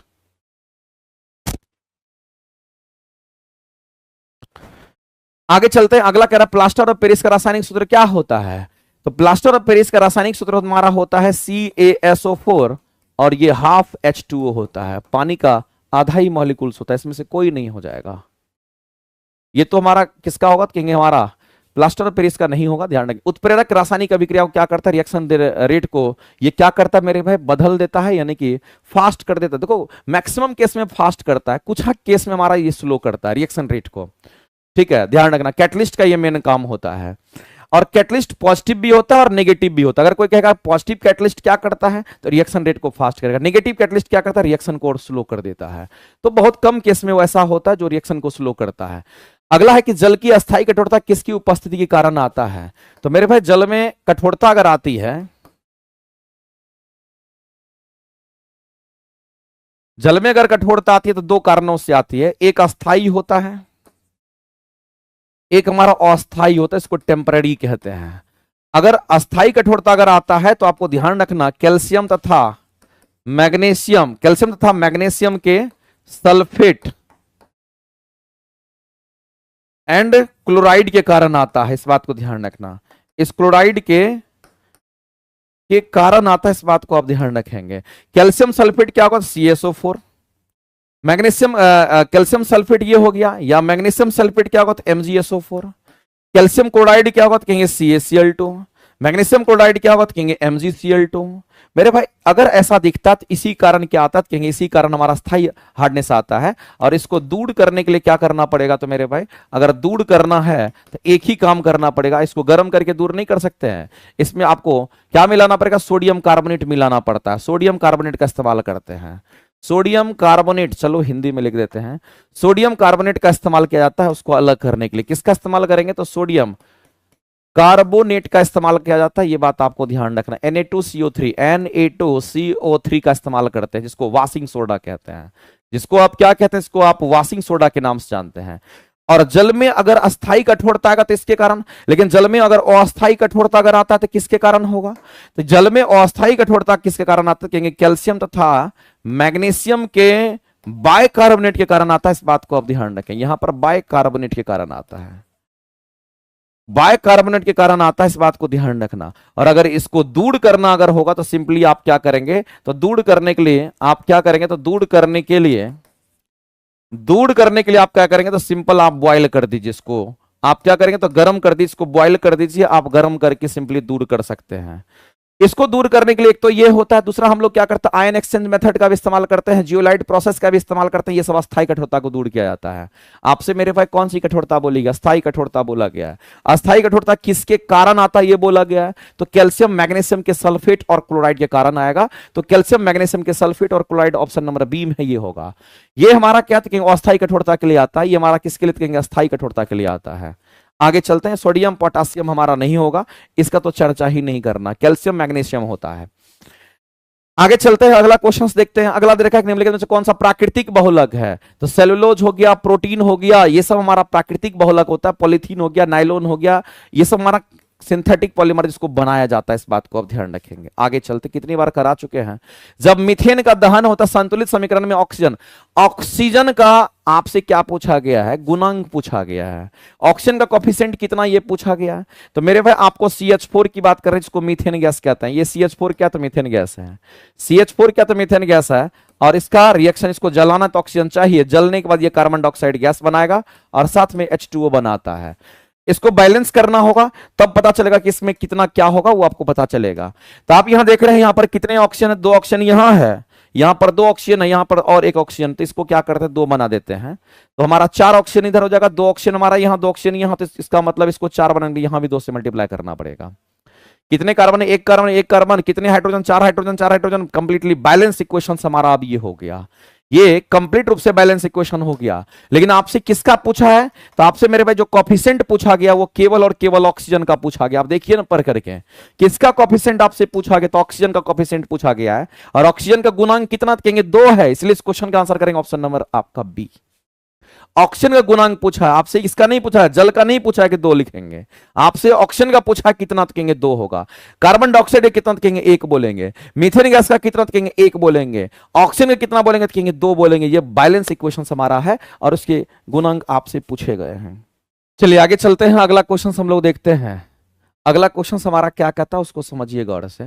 कहता है कि इसमें से कौन सा हमारा एसिड बेस इंडिकेटर है, कौन सा जोड़ा जो है एसिड बेस इंडिकेटर है, ये आपसे पूछा गया है। तो मेरे भाई एसिड बेस इंडिकेटर की अगर हम बात करते हैं ना, तो आपको ध्यान रखना है इसमें से क्या क्या याद रखने की जरूरत है। हम सभी लोग जानते हैं कि जब कभी भी एसिड बेस इंडिकेटर की अगर हम बात करते हैं, जब कभी भी एसिड बेस इंडिकेटर की हम बात करते हैं, इसको अम्ल क्षार का सूचक कहते हैं। तो अम्ल क्षार के सूचक में आपको ध्यान रखना है कि एसिड बेस के इंडिकेटर में आपको ध्यान रखना मेरे भाई कि इसमें क्या क्या होगा। इसमें एक तो नेचुरल इंडिकेटर होता है जिसको प्राकृतिक संकेतक कहते हैं, एक हमारा नेचुरल इंडिकेटर होता है, इस बात को आप ध्यान रखेंगे। ये कैसा होगा, तो नेचुरल इंडिकेटर होगा जिसको प्राकृतिक संकेतक के नाम से हम लोग जानते हैं। ये प्राकृतिक संकेतक होगा, ये बात आपको ध्यान रखना इस तरीके से। तो प्राकृतिक संकेतक के अंदर हमारा कौन आता है, तो कहेंगे हमारा जो है इसमें हमारा जैसे हल्दी की बात करता है तो ये हल्दी आता है। और कौन आएगा, तो कहेंगे और हमारा कौन आएगा, तो लाइकिन। लाइकिन आप नहीं कह सकते तो आप ऐसे कह दीजिए कि हमारा कौन होगा, तो लाइकिन से हमारा क्या प्राप्त होता है, तो कहेंगे लाइकन से लिटमस पेपर प्राप्त होता है। लिटमस पेपर तो हो सकता है, ये लिटमस पेपर हमारा प्राकृतिक संकेतक में आता है। लिटमस पेपर की बात करते प्राकृतिक संकेतक में आता है। और ये लिटमस पेपर रंग बदलता है, एसिड में भी बेस में भी बदलता है, ये दोनों का सूचक होता है। ये मेरे पास दोनों का सूचक होता है, इस बात को ध्यान रखना। ये एसिड और बेस दोनों का सूचक होता है, क्योंकि आप ABR BRB पढ़ते हैं ना, लाल को ब्लू करना ब्लू को लाल करना, इसका मतलब एसिड बेस दोनों का इंडिकेटर है। तो ये एसिड और बेस दोनों का इंडिकेटर बताता है, ये एसिड को भी बताता है और ये बेस को भी बताता है, इस बात को आप ध्यान रखेंगे। लेकिन हल्दी में ऐसा मेरे भाई नहीं होता है। हल्दी में ऐसा इसलिए नहीं होता है क्योंकि हल्दी जो है हमारा केवल और केवल बेसिक इंडिकेटर होता है, इस बात को आप ध्यान रखेंगे। हल्दी जो है ये केवल और केवल हमारा क्या कहेंगे, बेसिक इंडिकेटर होता है। ये कैसा कहेंगे, हमारा केवल बेसिक इंडिकेटर होता है। जबकि मेरे भाई इस बात को ध्यान रखना, हल्दी जो है एसिडिक के बारे में बताता ही नहीं है वो एसिड है या नहीं, तो इसमें रंग नहीं बदलता है। एसिड में रंग नहीं बदलता, हल्दी का रंग कहां नहीं बदलता था, हल्दी का रंग एसिड में नहीं बदलता है, हल्दी का रंग बेस में बदलता है और इसका रंग कैसा, तो रेड हो जाता है, रेड हो जाता है, इस बात को ध्यान रखेंगे। तो हल्दी वाला तो हम लोग नहीं कहेंगे, क्योंकि आपसे एसिड बेस दोनों का जोड़ा बोला, कौन सा जोड़ा बोला कि दोनों चीज को बताता है, तो हल्दी वाला तो हम ऐसे भी कहानी खत्म कर दिए। अब यहां पर आता है कि लिटमस पेपर तो हमारा बताता है, साथ ही साथ मेरे भाई मिथाइल ऑरेंज भी हमारा बताता है। ये दोनों एसिड बेस इंडिकेटर है और इसके भी कलर हमारे बदल जाते हैं एसिड में और बेस में भी, इसके भी कलर बदल जाते हैं एसिड में और बेस में भी। लेकिन इसी तरीके से अगर हम वनीला की बात करते हैं और प्याज की बात करते हैं, जिसको ऑल्फैक्टरी इंडिकेटर कहते हैं, इसके सुगंध से हम लोग कह देते हैं कि एसिड है कि बेस है। तो मेरे भाई अगर हम वनीला की अगर बात करते हैं तो वनीला में खट्टापन तो आता है, लेकिन वनीला की अगर हम बात करते हैं तो आपको ध्यान रखना है वो क्षार के साथ गायब हो जाता है, उसके जो गंध होते हैं, लेकिन अम्ल के साथ गंध गायब नहीं होता है। अम्ल के साथ गंध गायब नहीं होता इसका, तो ध्यान रखना मेरे भाई। अगर ये अम्ल के साथ अगर देखेंगे तो अम्ल के साथ गंध गायब नहीं होता, इस बात को ध्यान। अम्ल के साथ गंध जो है यहां पर खत्म नहीं, गंध गायब नहीं होता है, अम्ल के साथ गंध गायब नहीं होता, इस बात को आप ध्यान रखेंगे। लेकिन ये क्षार के साथ इसका गंध गायब हो जाता है, इसका गंध क्षार के साथ क्या होगा, क्षार के साथ यहां पर इसका गंध गायब हो जाता है, क्षार के साथ मेरे भाई इसका गंध गायब हो जाता है, इस बात को ध्यान रखेंगे। तो जाहिर सी बात है कि दोनों चीज का इंडिकेटर नहीं हो सकता है, किसी एक ही चीज को बताएगा।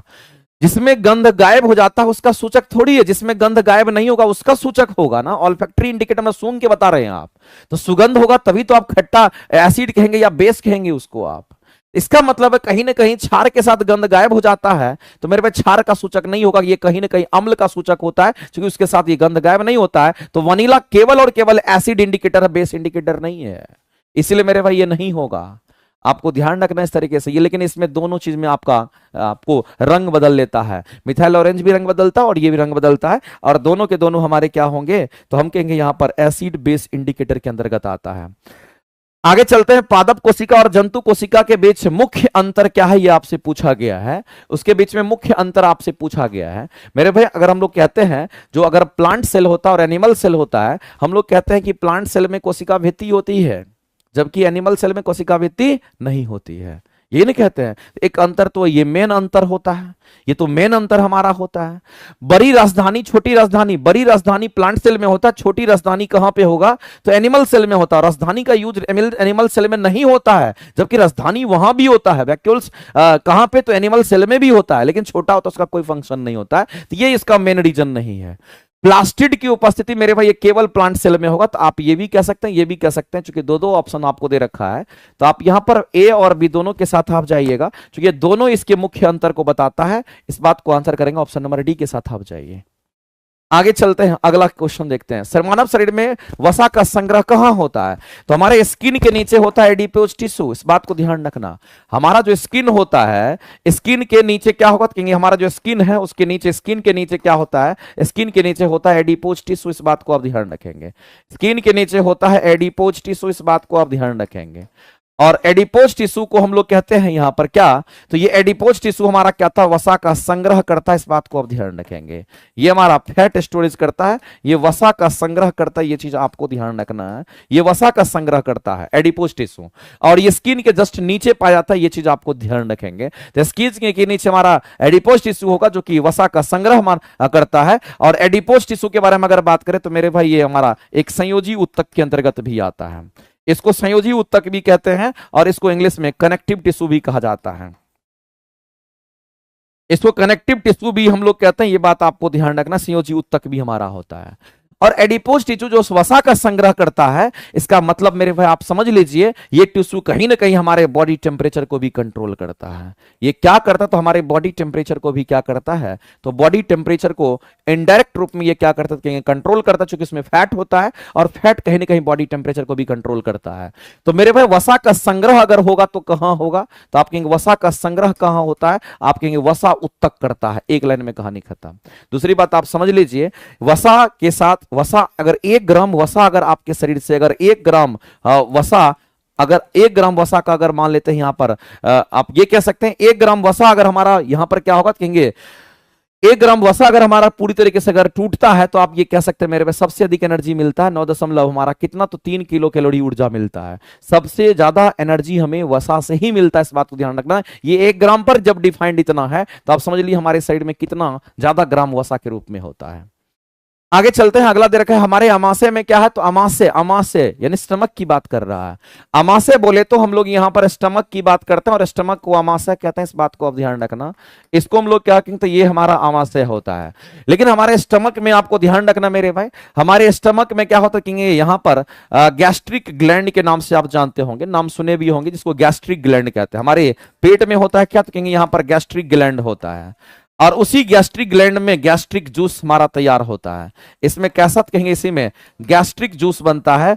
और जो गैस्ट्रिक जूस होता है, इसका जो मुख्य घटक के रूप में अगर आप किसी को देखना चाहते हैं, मुख्य रूप से अगर देखना चाहते हैं, ज्यादा मात्रा में जो होता है, मुख्य घटक के रूप में अगर देखना चाहते हैं मेरे भाई, तो आप सीधा कहेंगे मुख्य घटक के रूप में हमारा HCl होता है। और ये हमारा HCl मेरे भाई प्रबल अम्ल आता है, ये स्ट्रॉन्ग एसिड होता है। और ये कैसा होगा, कि हमारा यहां पर स्ट्रॉन्ग एसिड होता है, ये हमारा कैसा कहेंगे, इसको हम लोग स्ट्रॉन्ग एसिड कहते हैं। और जो स्ट्रॉन्ग एसिड से बचने के लिए हमारे शरीर के अंदर जितने भी ऑर्गन्स होते हैं, उसके अंदर की परत और जो बाहर की परत होती है, उस पर म्यूकस का लेयर होता है। इस स्ट्रॉन्ग एसिड से म्यूकस का लेयर बचाता है उस अंग को, इस बात को ध्यान रखेंगे।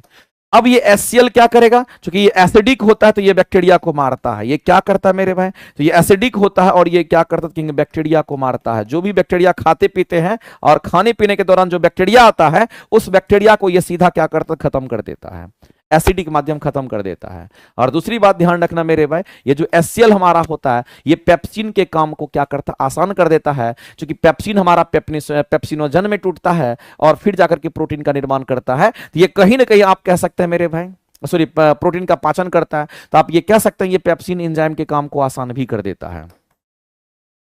जो पेप्सिन एंजाइम होता है, इसके काम, पेप्सिन एंजाइम के कार्य को क्या करता है, आसान भी कर देता है। इसका ये काम अम्लीय माध्यम प्रदान करके उसके कार्य को आसान कर देता है। तो पेप्सिन एंजाइम के कार्य को करने के लिए अम्लीय माध्यम प्रदान करता है, उसके काम को आसान कर देता है। भोजन के साथ आने वाले हानिकारक जो बैक्टीरिया होगा उसको मार देता है। और मेरे भाई आपको ध्यान रखना है, ये ऑप्शंस आपका सही है, ये ऑप्शंस आपका सही है। यहां पर कह रहा है कि फूड के डाइजेशन में हमारा, तो फूड के डाइजेशन की अगर हम बात करते हैं तो यहां पर भोजन को पचाने में, तो भोजन में हम लोग कहेंगे प्रोटीन वगैरह होता है, उसमें भी ये सहायता प्रदान करता है। तो हम लोग सीधा कहेंगे इस क्वेश्चन के जो आंसर्स होंगे उपयुक्त में से एक से अधिक आप लगाइएगा और डी आपका करेक्ट आंसर हो जाएगा। आगे चलते हैं, अगला क्वेश्चन हम लोग देखते हैं। नेक्स्ट क्वेश्चन हमारे सामने में है, कहता है कि व्यायाम के दौरान मांसपेशी में ऐठन जमा होने का, बताइए तो ये सब कितना बार क्वेश्चन कर चुके हैं आप। लैक्टिक एसिड का फॉर्मेशन हो जाता है और लैक्टिक एसिड का निर्माण तभी होगा जब मेरे भाई जितना ऑक्सीजन चाहिए पर्याप्त ऑक्सीजन नहीं मिल पाता है। तो अपर्याप्त ऑक्सीजन जब हमें मिलता है, जितना ऑक्सीजन चाहिए उतना नहीं मिलता, अपर्याप्त मिलता है, तो ऐसी परिस्थिति में हमारे मांसपेशी में कहेंगे वहां पर लैक्टिक एसिड का फॉर्मेशन हो जाने की वजह से तेज दर्द होता है। जब हम लोग दौड़ते हैं उस समय या एक्सरसाइज करते हैं उस समय। धमनी और शिरा के संबंध में बताइए कौन सा स्टेटमेंट सही है। तो मेरे भाई हम सभी लोग जानते हैं, अगर हम धमनी की बात करते हैं, धमनी कहने का मतलब क्या, आप कहेंगे आर्टरी। धमनी कहने का मतलब आप कहेंगे क्या, तो कहेंगे यहां पर आर्टरी। और मेरे भाई ये कैसी होती है तो आपको ध्यान रखना, ये मोटी होती है। धमनी कैसी होती है तो मोटी होती है। और जो धमनियां होती है ये क्या करती है तो शुद्ध रक्त का प्रवाह करती है। ये क्या करते तो कहेंगे शुद्ध रक्त का प्रवाह करती, इस बात को आप ध्यान, ये शुद्ध रक्त का प्रवाह करती, ये लाइन आपको ध्यान रखना इस तरीके से। दूसरी बात, अगर हम वेन्स की बात करते हैं, अगर हम सीरा की बात करते हैं, तो जो सीरा होता है इसको हम लोग इंग्लिश में वेन्स कहते हैं। और ध्यान रखना मेरे भाई ये पतली होती है, ये बहुत ही ज्यादा पतली होती है, इस बात को ध्यान रखेंगे। और ये अशुद्ध रक्त का प्रवाह हमारे शरीर के अंदर करता है, ये अशुद्ध रक्त का प्रवाह करता है, इस बात को आप ध्यान रखेंगे, जिसमें कार्बन डाइऑक्साइड मिला हुआ रहता है। अब यहां पर बात आता है कि बताइए इसके बारे में कौन सा स्टेटमेंट सही है। तो धमनी में वाल्व होते हैं जबकि सिरा में वाल्व नहीं होते हैं। सिरा रक्त को हृदय से दूर लेके जाता है, धमनी की दीवारें मोटी होती है और लोचदार होती है। मेरे भाई इसमें से सही अगर आपसे पूछा गया है तो धमनी की दीवारें मोटी होती है और कैसा होगा तो इलास्टिक होता है। ये स्टेटमेंट तो पूरी तरीके से हमारा सही, इसमें कहीं से कोई दिक्कत नहीं है। अब यहां पर बात करता है कि सिरा जो है रक्त को हृदय से दूर ले जाता है।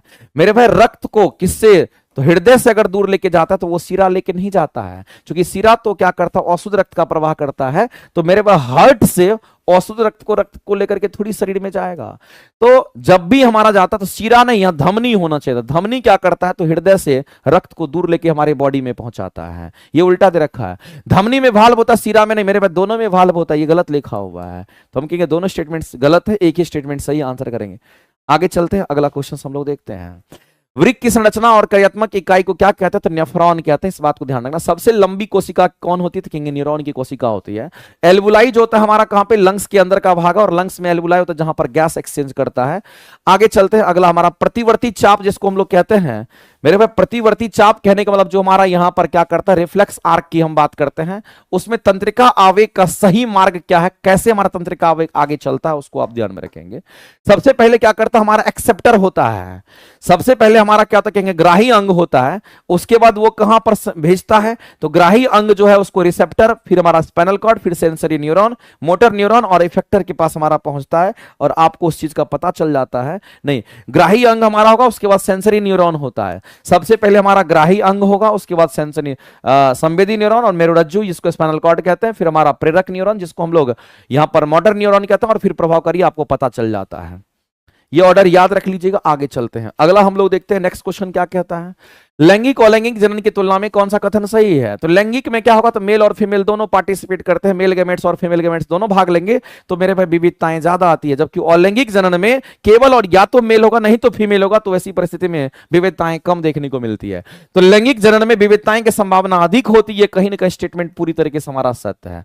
अलैंगिक जनन में 2 जनक की आवश्यकता होती है, बिल्कुल गलत है। अलैंगिक जनन में युग्मक का निर्माण नहीं होगा, ध्यान रखेंगे मेरे भाई। तो एक ही आंसर हमारा करेंगे, ऑप्शन नंबर ए आपका राइट हो जाएगा। नेक्स्ट, मनुष्य के बच्चों के लिंग का निर्धारण कौन करता है। तो हम लोग जानते हैं कि 46 क्रोमोसोम की अगर हम बात करते हैं, कितने क्रोमोसोम तो कहेंगे 46 में से आप मेल और फीमेल दोनों को अगर देखेंगे तो इसमें मेल का भी होगा और हमारा फीमेल का भी होता है। तो मेल की अगर हम बात करते हैं इसमें कितना तो कहेंगे, इसमें हमारा 22 प्लस में क्या होगा तो कहेंगे XY होता है, और फीमेल में अगर देखें तो हमारा 22 प्लस में क्या होगा तो कहेंगे XX होता है। मामला यह है मेरे भाई कि XY जो हमारा है और ये XX हमारा होगा, यही हमारा क्या कहेंगे सेक्स क्रोमोसोम कहलाता है। इसी को हम लोग क्या कहते थे, इसको हम लोग यहाँ पर सेक्स क्रोमोजोम के नाम से हम लोग जानते हैं। और सेक्स क्रोमोजोम की संख्या कितनी होती है, सेक्स क्रोमोजोम कितने जोड़ा में होता है, तो मेरे पास सेक्स क्रोमोजोम हमारी एक जोड़ा में होता है, इस बात को ध्यान रखना। एक जोड़ा मतलब क्या, दो ये दो ये, दो जोड़ा में हमारा होता है। और ये 22 जोड़ा हमारा होता है, ये एक जोड़ा हमारा हो गया, यानी कि एक ये, तो दोनों मिलकर के हमारा एक जोड़ा हो गया। ये 22 22 यहां 22 यहां, यानी 22 जोड़ा ये होगा। तो सेक्स क्रोमोजोम ये होगा। और हम कहेंगे यहां पर अलैंगिक जनन में क्रोमोजोम जो भाग लेते हैं वो 22 जोड़ा होगा, और सेक्स क्रोमोजोम जो हमारे होते हैं जो लैंगिक जनन में भाग लेते हैं वो हमारा एक जोड़ा होता है, इस बात को ध्यान रखेंगे। अब यहां पर बात आता है कि मेल में क्या होता है, एक्स और वाई दोनों होता है। अगर कोई मेल है तो उसमें कहेंगे एक्स और वाई दोनों क्रोमोजोम होते हैं, और एक्स वाई क्या कहेंगे, सेक्स क्रोमोजोम है। और यहां पर वाई क्रोमोजोम जो हमारा होता है यही रिस्पॉन्सिबल होता है कि बेटा होगा कि बेटी। इसका मतलब आप कह सकते हैं मेरे भाई कि बच्चे के लिंग का अगर निर्धारण अगर कोई करता तो वो पिता करता, चूंकि पिता में वाई क्रोमोजोम होता है। आप सीधा कहेंगे आंसर बी करिएगा करेक्ट। आगे चलते हैं। अगला हमारा क्वेश्चन क्या है, किसी खाद्य श्रृंखला में ऊर्जा का प्रभाव बताओ। तो कितनी बार बता चुके हैं ये सब क्वेश्चन, आपको लगातार अगर मेरी क्लासेस को कर रहे होंगे तो सब क्वेश्चन बताने की जरूरत नहीं है। फलों को पकाने के लिए कितनी बार बता चुके हैं, कौन सा, पकाने के लिए इथिलीन हार्मोन हमारा होता है। आगे चलते, मलेरिया रोग किसके कारण होता है, ये भी आपको पता है। मलेरिया हमारा प्रोटोजोअल डिजीज है। तो आपको ध्यान रखना है जब कभी भी हम मलेरिया की बात करें, इसमें टाइम क्यों वेस्ट करना। मलेरिया मेरे भाई प्रोटोजोअल डिजीज, इस बात को आप ध्यान रखना। ये कैसा डिजीज कहेंगे, ये प्रोटोजोअल डिजीज है। और जिस प्रोटोजोआ से होता है उसको प्लाज्मोडियम कहते हैं। ये हमारा क्या कहेंगे, हमारा प्लाज्मोडियम प्रोटोजोआ से होता है, इस बात को ध्यान रखेंगे। ये प्लाज्मोडियम प्रोटोजोआ होता है। और इस प्लाज्मोडियम प्रोटोजोआ का वाहक कौन सा मच्छर होता है, तो उसी को कहते हैं मादा एनाफिलीज मच्छर। मेरे भाई एक क्वेश्चन बहुत पहले पूछा गया था, आपको अभी हम चर्चा करेंगे। ये मादा एनाफिलीज मच्छर की हम बात करते हैं। तो मादा एनाफिलीज मच्छर जो होता है वो किसका वाहक होगी, तो याद रखना प्रोटोजोआ का वाहक होगी, लेकिन प्लाज्मोडियम प्रोटोजोआ का वाहक होगी। क्वेश्चन आपके एग्जाम में पूछा गया था कि मलेरिया किसके कारण होता है, प्रोटोजोआ के कारण होगा या फिर मादा एनाफिलीज मच्छर के काटने से होगा। तो आंसर करना है मेरे भाई प्रोटोजोआ के कारण होगा, प्लाज्मोडियम प्रोटोजोआ के कारण होगा। कभी मादा एनाफिलीज मच्छर के कारण नहीं होता, वो तो वाहक होती है, उसको लेकर के घूमती है। आगे चलते हैं, अगला क्वेश्चन हम लोग देखते हैं। अगला कहता है हमारा यहां पर अगला क्वेश्चन हमारा कहता है कि संघ ऑर्थोपोडा की मुख्य विशेषता क्या है। मेरे भाई ऑर्थोपोडा संघ के जो जीव होते हैं वो जनरली कीट होते हैं और उसमें ज्वाइंटेड लेग्स होते हैं। कैसा लेग होगा, तो ज्वाइंटेड लेग्स होते हैं। उसके शरीर के 3 भाग होते हैं, इस बात को आप ध्यान रखेंगे। तो यहां पर इस क्वेश्चन का अगर आंसर करेंगे तो मेरे भाई उसमें ज्वाइंटेड लेग्स होता है, ये आपको ध्यान रखना। हाँ, सल की उपस्थिति किसमें होगा, तो ये सरीसृप वगैरह में हमारा होता है, तो ये तो नहीं होगा। ट्यूब फीट की उपस्थिति, ये भी हमारा आंसर करेंगे ऑप्शन नंबर बी। नेक्स्ट, मानव शरीर का सामान्य तापमान केल्विन पैमाने पर 310 केल्विन होता है। मेरे भाई हमारा टेम्परेचर की अगर हम बात करते हैं, हमारे बॉडी टेम्परेचर के, ह्यूमन के बॉडी टेम्परेचर की अगर हम बात करें तो आपको ध्यान रखना बहुत सिंपल है। ह्यूमन के अगर बॉडी टेम्परेचर की अगर हम बात करते हैं तो बॉडी टेम्परेचर कितना होता है, तो आपको याद रखना 98.6 डिग्री फ़ारेनहाइट होता है। और ये इतना डिग्री फ़ारेनहाइट कितने के बराबर होगा, तो लगभग 37 डिग्री सेल्सियस के बराबर होगा। और ये कितने केल्विन के बराबर होगा, 310 केल्विन के बराबर होगा। तो मेरे भाई अगर कोई आपसे कहता है कि हमारा बॉडी टेम्परेचर इतना है, सही है, हमारा बॉडी टेम्परेचर इतना है, सही है, हमारा बॉडी टेम्परेचर इतना है, सही है, तो आप इस तीनों में बता सकते हैं। आप रूमर में भी कैलकुलेट करके बता सकते हैं, कोई दिक्कत नहीं है। ये डेटा तो कम से कम याद रखिए, डायरेक्ट एग्जाम में कभी और पूछता है। फ़ारेनहाइट में बोलिएगा तो 98.6 बोलिए, सेल्सियस में बोलिएगा 37 बोलिए, और केल्विन बोलिए तो 310 बोलिए। इसलिए इस क्वेश्चन का आंसर आप डायरेक्ट मार सकते थे, कोई दिक्कत नहीं है। ठीक है, तो मेरे भाई ये तो टेस्ट का डिस्कशन आपका यहीं पर हो जाता है एंड। इस तरीके से ये वाला टेस्ट का डिस्कशन आपका यहीं पर हो जाता है इस तरीके से एंड। नहीं तो हम लोग 148वां नंबर जो सेट हमारा था उसका डिस्कशन अभी हम लोग कंप्लीट कर लिए। इस तरीके से 148 नंबर सेट का डिस्कशन आपका यहीं पर हो जाता है कंप्लीट। 148 नंबर सेट का डिस्कशन आपका हो जाता है कंप्लीट। आगे बढ़ते हैं और डिस्कशन होगा। सर क्या चाहते हो तुम लोग, जो चाहोगे वही होगा, जो चाहोगे वही होगा। जल्दी से बता दीजिए क्या करना है,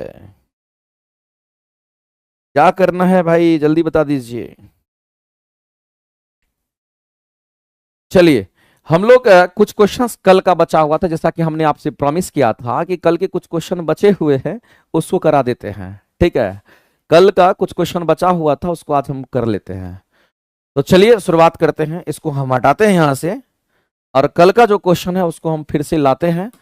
और शायद हमको याद है जहां तक कि 20-21 क्वेश्चन तक हम करवा चुके थे, उसके बाद जो है थोड़ा कुछ काम पड़ गया था जिसकी वजह से हम आपको आगे का क्वेश्चन नहीं करवा पाए थे। लेकिन अभी जो है हम लोग और क्वेश्चन जो बचे हुए हैं उस क्वेश्चंस को अभी हम लोग देख लेते हैं, जो कल आपका डिस्कशन हुआ था उसमें से कुछ क्वेश्चन बचा हुआ जिसको हम लोग यहां पर देखेंगे। कल का अगर सेट आपके पास होगा तो आप उसको निकालिए और फिर शुरू कीजिए हमारे साथ डिस्कशन। और देखते हैं, कल शायद 147 नंबर सेट का डिस्कशन हुआ था और पता चल जाएगा कहां तक किए होंगे।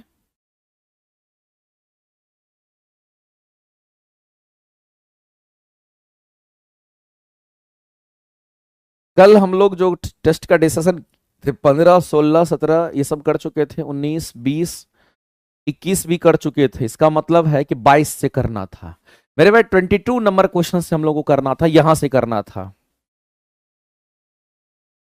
बताइए इस क्वेश्चन का आंसर 22 तक बाकी है, यहां आगे करना है। कोई बात नहीं, मुझे भी याद है, हम जहां से छोड़ के गए थे वहीं बाकी है, टेंशन नहीं लेना है। और शुरुआत करते हैं हम लोग। कह रहा है यहां पर कि अमोनियम क्लोराइड जिसको NH4Cl का जलीय विलयन कैसा होगा, ये आपसे कह रहा है। अच्छा, NH4Cl जो अमोनियम क्लोराइड हमारा है, इसका निर्माण कैसे होता है? इसका निर्माण जो होता है मेरे भाई किससे, तो कहेंगे अमोनियम हाइड्रोक्साइड जिसको हम लोग कहते हैं NH4OH कहते हैं। और जब इस अमोनियम हाइड्रोक्साइड्स को हम लोग किस में डालते थे, HCl में जब हम लोग डालते हैं तो इससे हमारा क्या बनता है, तो NH4Cl जिसको अमोनियम क्लोराइड कहते हैं, इसको नौसादर कहते हैं और यहां से जल की प्राप्ति होती है। मेरे भाई इस बात को आप समझना, ये स्ट्रॉन्ग एसिड हमारा है। ये कैसा है, तो स्ट्रॉन्ग एसिड हमारा होता है। समझना कौन से हम जो कहना चाह रहे हैं, ये कैसा एसिड होगा, तो ये हमारा स्ट्रॉन्ग एसिड होता है। ये स्ट्रॉन्ग एसिड है, जबकि ये हमारा वीक बेस होता है। ये हमारा कैसा होगा, कहीं हमारा वीक बेस होगा। तो मेरे भाई एसिड और बेस अगर मिलेगा, एसिड और बेस का जब रिएक्शन होता है तो लवण और जल की प्राप्ति होगी। यहां लवण मिलेगा, यहां लवण मिलेगा, ये कैसा होगा, तो कहीं ये लवण मिलेगा और जल भी मिलेगा, इसमें कोई दिक्कत नहीं है। लेकिन अगर ये प्रबल है और अगर ये दुर्बल है, तो प्रबल अगर ये एसिड अगर प्रबल है तो मेरे भाई अम्लीय लवण बनेगा। ये कैसा लवण बनेगा, तो जो घोल बनेगा वो कहीं ना कहीं आपका अम्लीय लवण हो जाएगा। ये अम्लीय लवण को बताएगा, इस बात को ध्यान रखना। तो मेरे भाई जो हमारा NH4Cl का जो जलीय विलयन होगा वो कहीं ना कहीं अम्लीय होगा। और इस क्वेश्चन का आंसर करेंगे ऑप्शन नंबर ए, आपका राइट हो जाएगा। इस क्वेश्चन का ए आंसर जो हमारा होगा किसी भी सूरत में करेक्ट हो जाएगा। आप नहीं समझे हैं तो फिर से एक बार गौर कीजिए, काम का चीज है और कई बार क्वेश्चन पूछता है। क्वेश्चन में क्या दे रखा है उसको समझना गौर से, बहुत अच्छा क्वेश्चन है। कहता है NH4OH जो हमारा अमोनियम हाइड्रोक्साइड होता है, इसको दुर्बल अम्ल कहते हैं, दुर्बल क्षार कहते हैं, वीक बेस है। और ये हमारा स्ट्रॉन्ग एसिड है। और कभी भी मेरे भाई अगर सिंपल लवण अगर बनता तब हमारा कब बनता, जब ये प्रबल और ये प्रबल होता, ये प्रबल अम्ल ये प्रबल क्षार होता, तो सिंपल लवण और जल बनता। लेकिन अगर ये प्रबल अम्ल है और ये दुर्बल क्षार है, तो ऐसी परिस्थिति में मेरे भाई ये प्रबल अम्ल अगर है तो अम्लीय लवण का निर्माण करेगा। अगर इधर प्रबल क्षार होता तो क्षारीय लवण बनता। अगर ये प्रबल अम्ल है तो मेरे भाई यहां पर अम्लीय लवण बनाएगा। इसीलिए जो सॉल्यूशन हमारा होगा वो कहीं ना कहीं अम्लीय सॉल्यूशन हो जाएगा। और इस तरीके से इस क्वेश्चन का आंसर करेंगे ऑप्शन नंबर ए, आपका राइट हो जाएगा। आगे बढ़ते हैं। अगला मेरे भाई कौन सा उष्मा शोषी अभिक्रिया वो आपको बताना है। बताइए कौन सी अभिक्रिया, कौन सी प्रक्रिया उष्मा शोषी है, ये आपको बताना है। तो उष्मा शोषी कहने का मतलब आप क्या समझते हैं, उष्मा शोषी जो उष्मा का शोषण करता है उसको उष्मा शोषी कहते हैं। हम लोग सीधा समझते हैं मेरे भाई, उष्मा शोषी अभिक्रिया की जब कभी भी बात होती है ना, उष्मा शोषी अभिक्रिया उसको हम लोग कहते हैं जो उष्मा का शोषण करता। वैसी अभिक्रिया जो उष्मा का शोषण करती है, जो उष्मा का क्या करते थे, कहेंगे जो उष्मा का शोषण करती है उसी को उष्मा शोषी अभिक्रिया कहते हैं। जो उष्मा का शोषण करती है उसी को उष्मा शोषी कहते हैं। और इंग्लिश में इसको हम लोग कहते हैं एक्सो एंडोथर्मिक रिएक्शन कहते हैं। इसको इंग्लिश में एंडोथर्मिक रिएक्शन के नाम से हम लोग जानते हैं। दूसरी बात मेरे भाई, उष्मा शोषी अभिक्रिया आपको ध्यान रखना, सभी संयोजन अभिक्रिया, सभी के सभी कैसी नहीं, सभी के सभी वियोजन अभिक्रिया मेरे भाई कैसे होते हैं, तो सभी वियोजन अभिक्रिया जिसको आप कहते हैं डिकम्पोजिशन, सभी वियोजन अभिक्रिया की अगर हम बात करते हैं ना, तो सभी वियोजन अभिक्रिया हमारा कैसा होगा, याद रखना सभी वियोजन अभिक्रिया हमारा कैसा, उष्मा शोषी ही होता है। उष्मा का शोषण करके वो टूटता है, विखंडित होता है। अब हम लोग आते हैं क्वेश्चंस के ऊपर, हम लोग पढ़ते हैं सल्फ्यूरिक अम्ल का तनुकरण। मेरे पास सल्फ्यूरिक अम्ल का तनुकरण का मतलब क्या समझते हैं, एक होता है हमारा क्या तनु अम्ल होता है, समझना गौर से, एक हमारा होता है तनु अम्ल और एक हमारा होता है सांद्र अम्ल। आप पढ़ते होंगे कोई सांद्र कभी अम्ल कभी तनु अम्ल की बात होती है, ऐसा पढ़ते हैं कि नहीं पढ़ते हैं?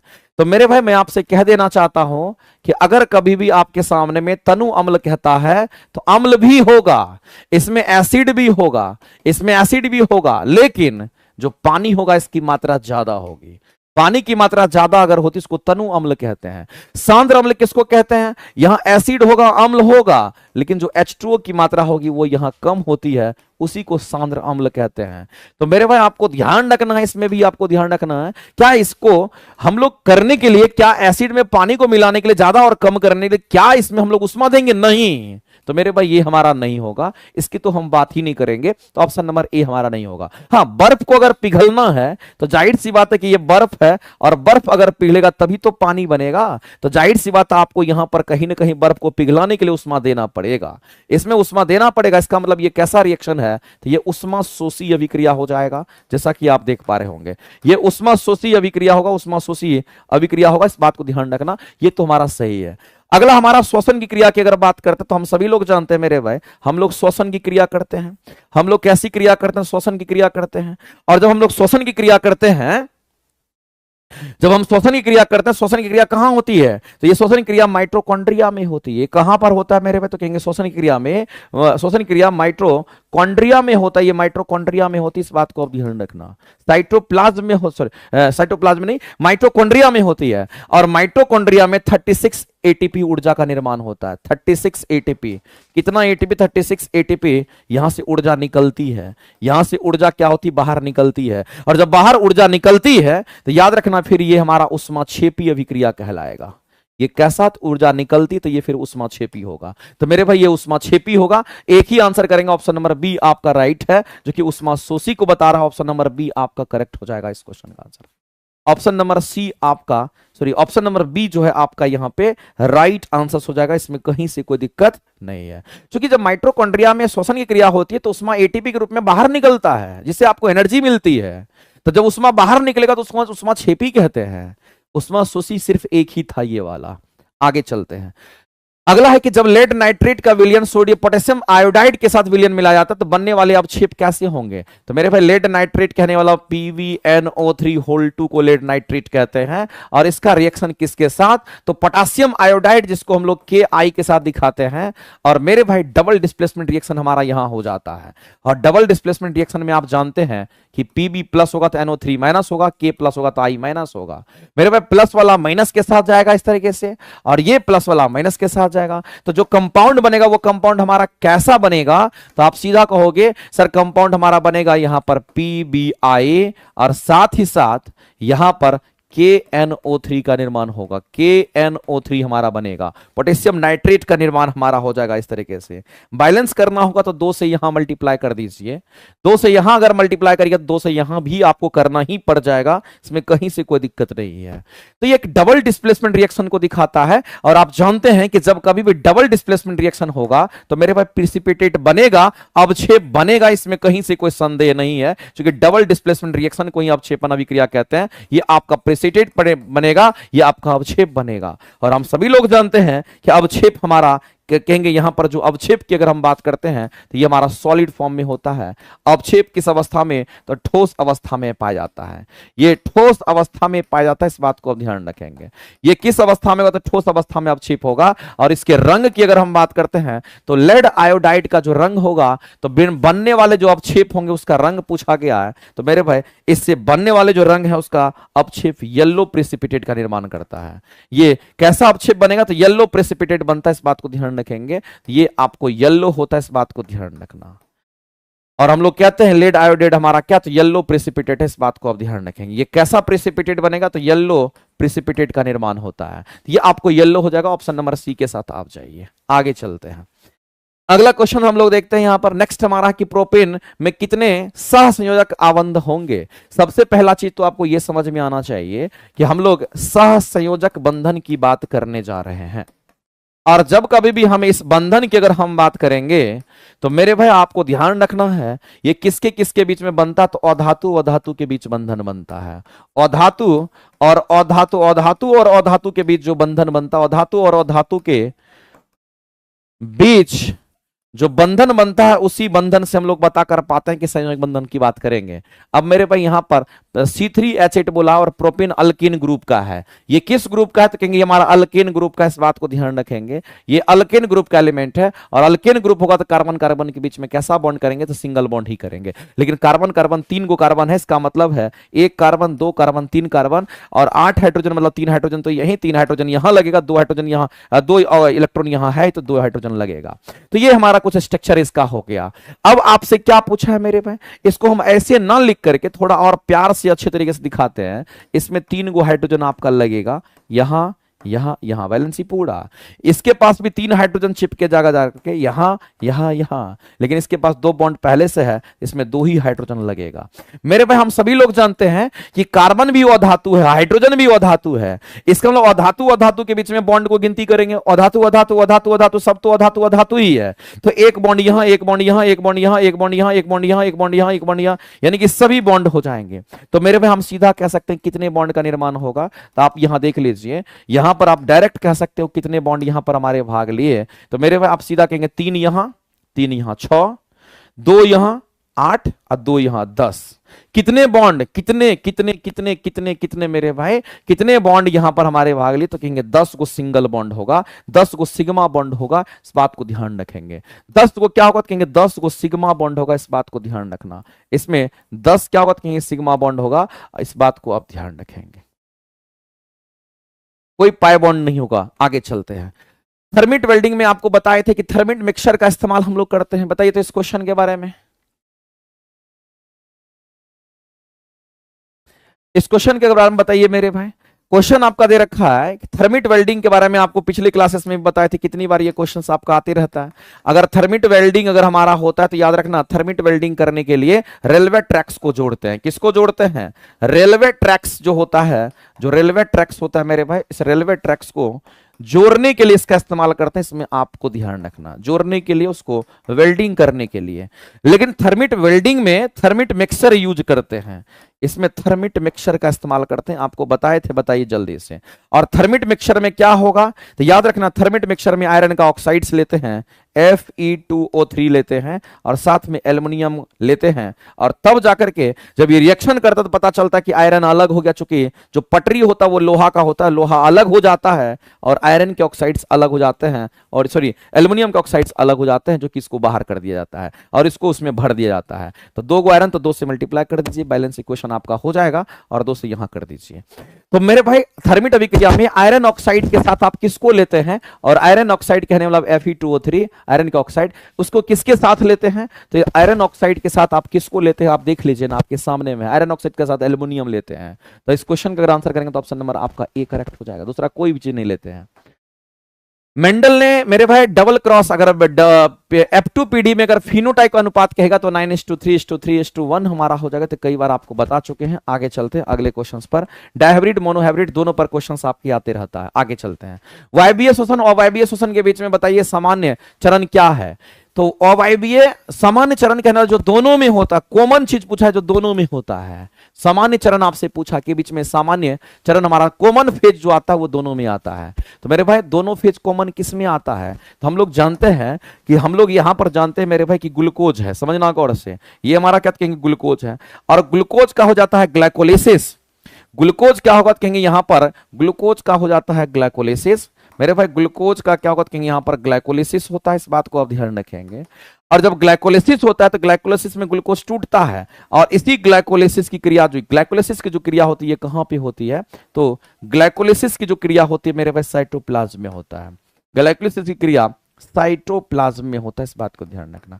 कहां पर, तो साइटोप्लाज्म, इसको कोशिका द्रव कहते हैं। ये क्रिया कहां पे होगी, तो यहां पर कोशिका द्रव में होगी, इस बात को, ये कोशिका द्रव में होती है। तो ग्लाइकोलिसिस क्रिया हमारा क्या होगा कहेंगे कहां पे होगा, तो साइटोप्लाज्म में होगा, और इसमें अगर ये क्रियाएं होती है तो 2 ATP ऊर्जा का निर्माण होता है। तो मेरे भाई इस बात को ध्यान रखना, ये क्रिया जो होता है ऑक्सीशोषण और एनऑक्सीशोषण, आप ये कह सकते हैं ऑक्सीशोषण और एनऑक्सीशोषण दोनों में होता है, और वायवीय वायवीय दोनों की शुरुआत में ये चीज होता है। उसके बाद अगर आप देखेंगे तो उसके बाद आप देखेंगे यहां पर एक तरफ आप देखेंगे तो वायवीय शोषण होता है। एक तरफ देखेंगे तो वायवीय श्वसन होगा, इसके बाद अगर आप देखेंगे तो हमारा अवायवीय श्वसन होता है, इस बात को ध्यान रखना। इसके बाद अगर देखेंगे तो अवायवीय श्वसन होता है। तब पता चलता है कि वायवीय श्वसन हमारा माइटोकॉन्ड्रिया में हो गया, और अवायवीय श्वसन की क्रियाएं जो होती है ये कहां पर, तो मेरे हम कहेंगे अवायवीय श्वसन की क्रिया कहां पे होगी, तो आप सीधा कहोगे लैक्टिक एसिड वगैरह का फॉर्मेशन करता है। इसके दौरान लैक्टिक एसिड का जमा होता है, इससे लैक्टिक एसिड बनता है। जबकि वायवीय श्वसन से हमारा क्या होता है, 36 एटीपी ऊर्जा का निर्माण होता है। इसमें 36 एटीपी ऊर्जा का निर्माण होता है, 36 एटीपी माइटोकॉन्ड्रिया में निर्माण होता है। लेकिन ये मेरे भाई इन दोनों का शुरुआत में ये दोनों कॉमन होता है, ग्लाइकोलाइसिस क्रिया जो होती है वो दोनों कॉमन होगा, साइटोप्लाज्म में होता है। तो आपसे पूछा कि वायवीय अवायवीय इन दोनों का कॉमन क्या, तो यही है दोनों का कॉमन। और ये कहां पर होगा, तो मेरे भाई ग्लाइकोलाइसिस की क्रिया होती है, और ये क्रियाएं दोनों में कॉमन होता है, और कहते हैं कि ये क्रियाएं साइटोप्लाज्म में होता है। ठीक है, आगे चलते हैं। अगला क्वेश्चन देखते हैं। निम्नलिखित में से आपको समजात अंग का एग्जांपल, समजात अंग का मतलब होता है मेरे भाई, समजात अंग का मतलब होता है कि उसके स्ट्रक्चर एक समान होंगे लेकिन कार्य फंक्शन उसके अलग होंगे। स्ट्रक्चर एक समान होंगे, कार्य फंक्शन अलग होंगे। जैसे कुत्ता का अगला पैर और हमारा हाथ, दोनों का कार्य फंक्शन अलग है। दोनों का कार्य फंक्शन कैसा है, अलग है मेरे भाई, ध्यान रखेंगे। तो दोनों एक समान दिखता है लेकिन कार्य दोनों का क्या है, तो अलग है। इस बात को ध्यान रखेंगे, इसी को समजात अंग हम कहते हैं, इस बात को ध्यान रखेंगे। आगे चलते हैं। इसी का जस्ट उल्टा होता है हमारा क्या, तो कहेंगे इसी का जस्ट उल्टा होता है हमारा एनालॉगस, जिसको हम लोग कहते हैं। ये तो होमोलॉगस को बताता है। एक इकोसिस्टम में डीडीटी, जैसे डीडीटी का नाम सुने होंगे मेरे भाई, कीटनाशक होता है। ये डीडीटी क्या है, कीटनाशक है। और ये सबसे उच्चतम हमारा किसमें होता है, तो डीडी की कीटनाशक का स्तर सबसे उच्चतम होता है आहार श्रृंखला की। जब बात करते हैं फूड चेन की, अगर बात करते हैं सबसे अधिक अगर होता है, तो याद रखना मेरे भाई ये हमारा किसमें होगा, जो टॉप लेवल का हमारा क्या होगा, कहेंगे यहां पर उपभोक्ता होता है। तो प्रोसीड यहां पर हम कहेंगे ये उत्पादक नहीं होगा, प्राथमिक उपभोक्ता नहीं होगा, तो हम शीर्ष मांसाहारी की तरफ हम लोग जाएंगे। और ऑप्शन नंबर, इस क्वेश्चन का आंसर क्या करेंगे, तो ऑप्शन नंबर हमारा यहां पर हो जाएगा, ऑप्शन नंबर हम लोग कहेंगे सी हमारा राइट हो जाएगा। क्यों, क्योंकि हम लोग जानते हैं मेरे भाई कि आपको डीडीटी कीटनाशक, चूंकि अगर डीडीटी कीटनाशक की बात करते हैं तो इस कीटनाशक को आप क्या करते हैं, जैविक क्रिया के द्वारा आप खत्म नहीं कर सकते हैं। ये हमारा कैसा होता है, इसको हम लोग कहते हैं नॉन बायोडिग्रेडेबल सब्सटेंस के नाम से हम लोग जानते हैं। इस बात को आप समझिए। डीडीटी हमारा कीटनाशक कैसा होगा, तो कहेंगे ये नॉन बायोडिग्रेडेबल होता है। इस बात को ध्यान रखना, नॉन बायोडिग्रेडेबल होता है, ये बात आपको ध्यान रखना। नॉन बायोडिग्रेडेबल सब्सटेंस होता है, और नॉन बायोडिग्रेडेबल सब्सटेंस कहने वाला जिसको बैक्टीरिया के माध्यम से सड़ा गला नहीं सकते हैं। इसको आप बैक्टीरिया के माध्यम से सड़ा गला नहीं सकते हैं, बैक्टीरिया को मार देगा। ये बैक्टीरिया के माध्यम से आप सड़ा गला नहीं सकते हैं, बैक्टीरिया के माध्यम से सड़ा गला नहीं सकते हैं। इस बात को आप ध्यान रखेंगे, बैक्टीरिया के माध्यम से इसको आप सड़ा गला नहीं सकते हैं। और जब बैक्टीरिया के माध्यम से सड़ा गला नहीं सकते हैं, तो मेरे भाई इसका बायो मैग्निफिकेशन सबसे अधिक होता है। नहीं सकते हैं, इसका बायो मैग्निफिकेशन सबसे अधिक होता है। इस बात को ध्यान रखना, इसका बायो मैग्निफिकेशन सबसे अधिक हो जाता है। बायो मैग्निफिकेशन मतलब ये जमा ज्यादा होता चला जाएगा, इसका बायो मैग्निफिकेशन हमारा सबसे अधिक हो जाता है। और बायो मैग्निफिकेशन अगर हमारा सबसे अधिक हो जाता है, तो मेरे भाई आपको ध्यान रखना है वो टॉप लेवल में ही, हमारा जो टॉप लेवल हमारा फूड चेन का होगा वही हमारा इस स्थिति में बच पाता है। नहीं तो बैक्टीरिया सड़ा गला देता है, इस बात को ध्यान रखना मैक्सिमम चीज को, और इसको सड़ा गला बैक्टीरिया भी नहीं सकता, तो ये टॉप लेवल का हमारा होगा। तो शीर्ष मांसाहारी की अगर हम बात करते हैं, शीर्ष मांसाहारी की अगर बात करते हैं मेरे भाई, जो टॉप लेवल का होगा वही हमारा होगा। तो यही आंसर कर लीजिएगा। आगे चलते हैं। अगला, पौधे में रंध्र को खोलने और बंद करने का काम कौन करता है, तो आप जानते हैं मेरे भाई गार्ड सेल करता है। और पानी भर जाएगा तो खोल देगा, पानी नहीं रहेगा तो उसको बंद कर देगा। अगला है, मानव शरीर का रक्त का पीएच मान कितना, तो 7.4 होता है। ये तो आप सभी लोग जानते हैं। जाइलम फ्लोएम के बारे में भी आपको कई बार बता चुके हैं। गलत पूछ रहा है, तो जाइलम जल में घुले हुए खनिज लवण का परिवहन करता है, सही है। फ्लोएम परिवहन का दूधिशीय करता है, ये भी सही है। जाइलम और फ्लोएम दोनों मृत उत्तक है। मेरे पास दोनों मृत उत्तक कहना बिल्कुल गलत है, ये गलत आपको कह रहा है। आंसर करेंगे यही। अगर हम जाइलम की अगर बात करते हैं ना, तो आपको ध्यान रखना, हाँ दोनों जटिल अस्थायी उत्तक वो चलेगा। अगर हम जाइलम की बात करते हैं और अगर हम फ्लोएम की बात करते हैं, ये दोनों क्या है, तो मेरे भाई आपको ध्यान रखना है ये दोनों जटिल अस्थायी उत्तक है। ये आपका सही है, ये जटिल अस्थायी उत्तक है, ये दोनों जटिल अस्थायी उत्तक है। साथ ही साथ ये दोनों क्या, तो संवहनी उत्तक भी है। ये दोनों संवहनी ऊतक भी है, वैस्कुलर टिश्यू भी है। लेकिन जाइलम के अंदर अगर देखेंगे तो ट्रैकिड्स हमारा और भी हमारा क्या होता कहेंगे, इसमें जो सेल इसमें आप कह सकते हैं जो अलग ऊतक होता है हमारा ट्रैकिड्स हो गया। उसके बाद आप देखेंगे तो हमारा इसमें वेसल्स होता है। उसके बाद आप देखेंगे तो इसमें जाइलम फाइबर होता है। ये जाइलम फाइबर की हम बात कर लेते हैं। इसमें फिर आप कहेंगे तो यहां पर जाइलम फाइबर दिखेगा और फिर आपको यहां पर जाइलम पैरेन्काइमा होता है। फिर ये आपको जाइलम पैरेन्काइमा होगा। लेकिन आपको ध्यान रखना मेरे भाई, ये तीनों निर्जीव ऊतक होते हैं, इस बात को ध्यान रखना। ये कैसे ऊतक होंगे तो 4 प्रकार के ऊतक से बना होता है, जिसमें निर्जीव ऊतक ये 3 होता है। ये कैसा ऊतक होगा तो कहीं इसको हम लोग सजीव ऊतक कहते हैं। इस बात को आप पढ़ते भी हैं और जानते भी हैं।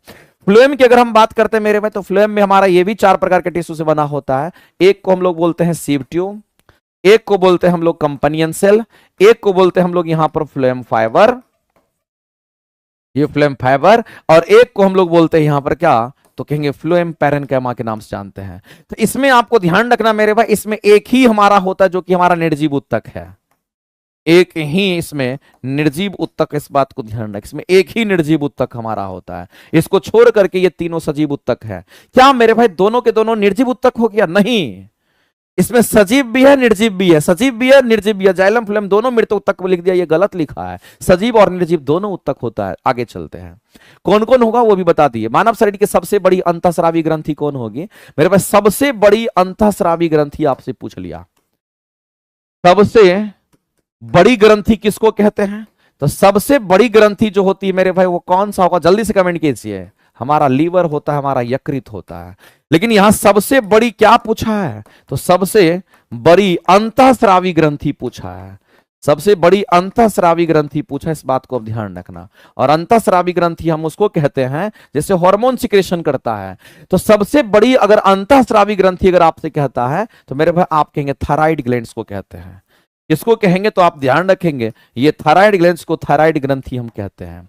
तो सबसे बड़ी ग्रंथि, सबसे छोटी ग्रंथि अगर आपसे इसको इस तरह से पूछता है तो आप आसानी से आंसर कर सकते हैं, इसमें कहीं से कोई दिक्कत नहीं मेरे भाई। तो आप कहेंगे सबसे बड़ी ग्रंथि के अंतर्गत अगर हम लोग देखेंगे, लेकिन अंतःस्रावी ग्रंथि में अगर सबसे बड़ी ग्रंथि पूछेगा तो आंसर हम लोग यही करेंगे।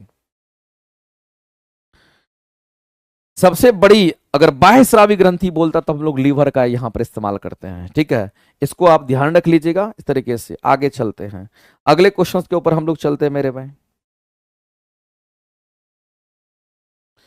अगला क्वेश्चन हम लोग देखते हैं। इस क्वेश्चन के अगर आंसर करेंगे तो ऑप्शन नंबर हमारा क्या हो जाएगा? कहेंगे सी करेक्ट हो जाएगा। नेक्स्ट क्वेश्चन पर चलते हैं आगे। अगला है निम्नलिखित में से पुरुष नसबंदी से संबंधित, मेरे भाई पुरुष नसबंदी को क्या कहते हैं? इंग्लिश टर्म बोला जाता है, बायोलॉजिकल टर्म होता है, इसको हम लोग बोलते हैं इसको हम लोग क्या बोलेंगे? तो इसको हम लोग बोलते हैं यहां पर वेस्टेक्टोमी के नाम से हम लोग जानते हैं, जो नसबंदी होता है मेरे भाई। ठीक है, ये पुरुष में होता है। फीमेल में कौन सा होगा? तो फीमेल में होता है ट्यूबेक्टोमी होता है। ट्यूबेक्टोमी जिसमें फेलोपियन ट्यूब को क्या करता है? बंद कर दिया जाता है और ओवम जो है हमारा फेलोपियन ट्यूब में निषेचन के लिए नहीं जा पाता है। और एक होता है हिस्टेरेक्टोमी के नाम से जानते हैं, इसमें हमारा क्या होता है? तो जो यूट्रस होता है उसी को बाहर रिमूव कर दिया जाता है। तो ये है मेरे भाई फीमेल का ट्यूब जो जिसमें आप कह सकते हैं निषेचन होता है, फर्टिलाइजेशन जिसमें होता है, जिसको आप कहते हैं फेलोपियन ट्यूब कहते हैं, उसमें इसमें क्या करता है यहां पर उसको कट कर दिया जाता है। और यहाँ ये नसबंदी है तो पुरुष की नसबंदी होती है, इस बात को ध्यान रखेंगे। आगे चलते हैं। अमीबा जो प्रोकैरियोटिक जीव है मेरे, अमीबा प्रोकैरियोटिक जीव है ही नहीं, इस बात को ध्यान रखना। अमीबा की बात करते हैं, ये यूकैरियोटिक सेल से बना होता है। ये कौन सा कहेंगे? यूकैरियोटिक सेल से बना होता है, इस बात को ध्यान रखना।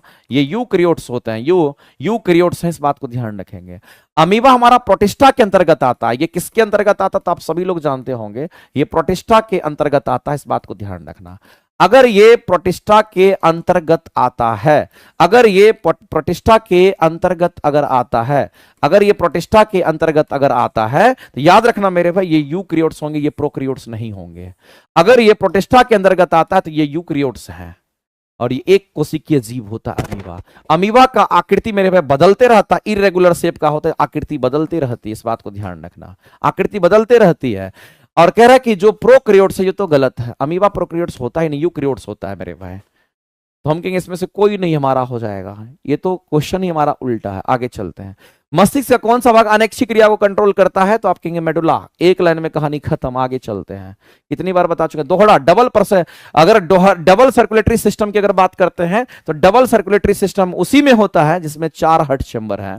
और आप ऐसे भी समझिए मेरे भाई, हम अगर कहते हैं कि दोहरा परिसंचरण का अर्थ मतलब होता है कि रक्त एक चक्र में, एक साइकिल में हृदय से 2 बार गुजरता है, एक बार आता है एक बार जाता है, तो 2 बार गुजरता, वो कह रहा है डबल सर्कुलेटरी सिस्टम में 2 बार जाता है। अगला, पौधे के किस हार्मोन को तना हार्मोन, स्ट्रेस हार्मोन के नाम से हम लोग जानते हैं। और जो स्ट्रेस हार्मोन होता है मेरे भाई, वो पतझड़ कराता है, तो हमारा कौन होगा? तो एब्सिसिक एसिड होगा, जिसको यहां पर हम लोग देख रहे हैं। आगे चलते हैं, इसको तना हार्मोन, स्ट्रेस हार्मोन के नाम से भी जानते हैं। अगला तो आप जानते हैं वर्गीकरण के बारे में। सबसे पहला हमारा क्या होगा? कहेंगे जगत होगा।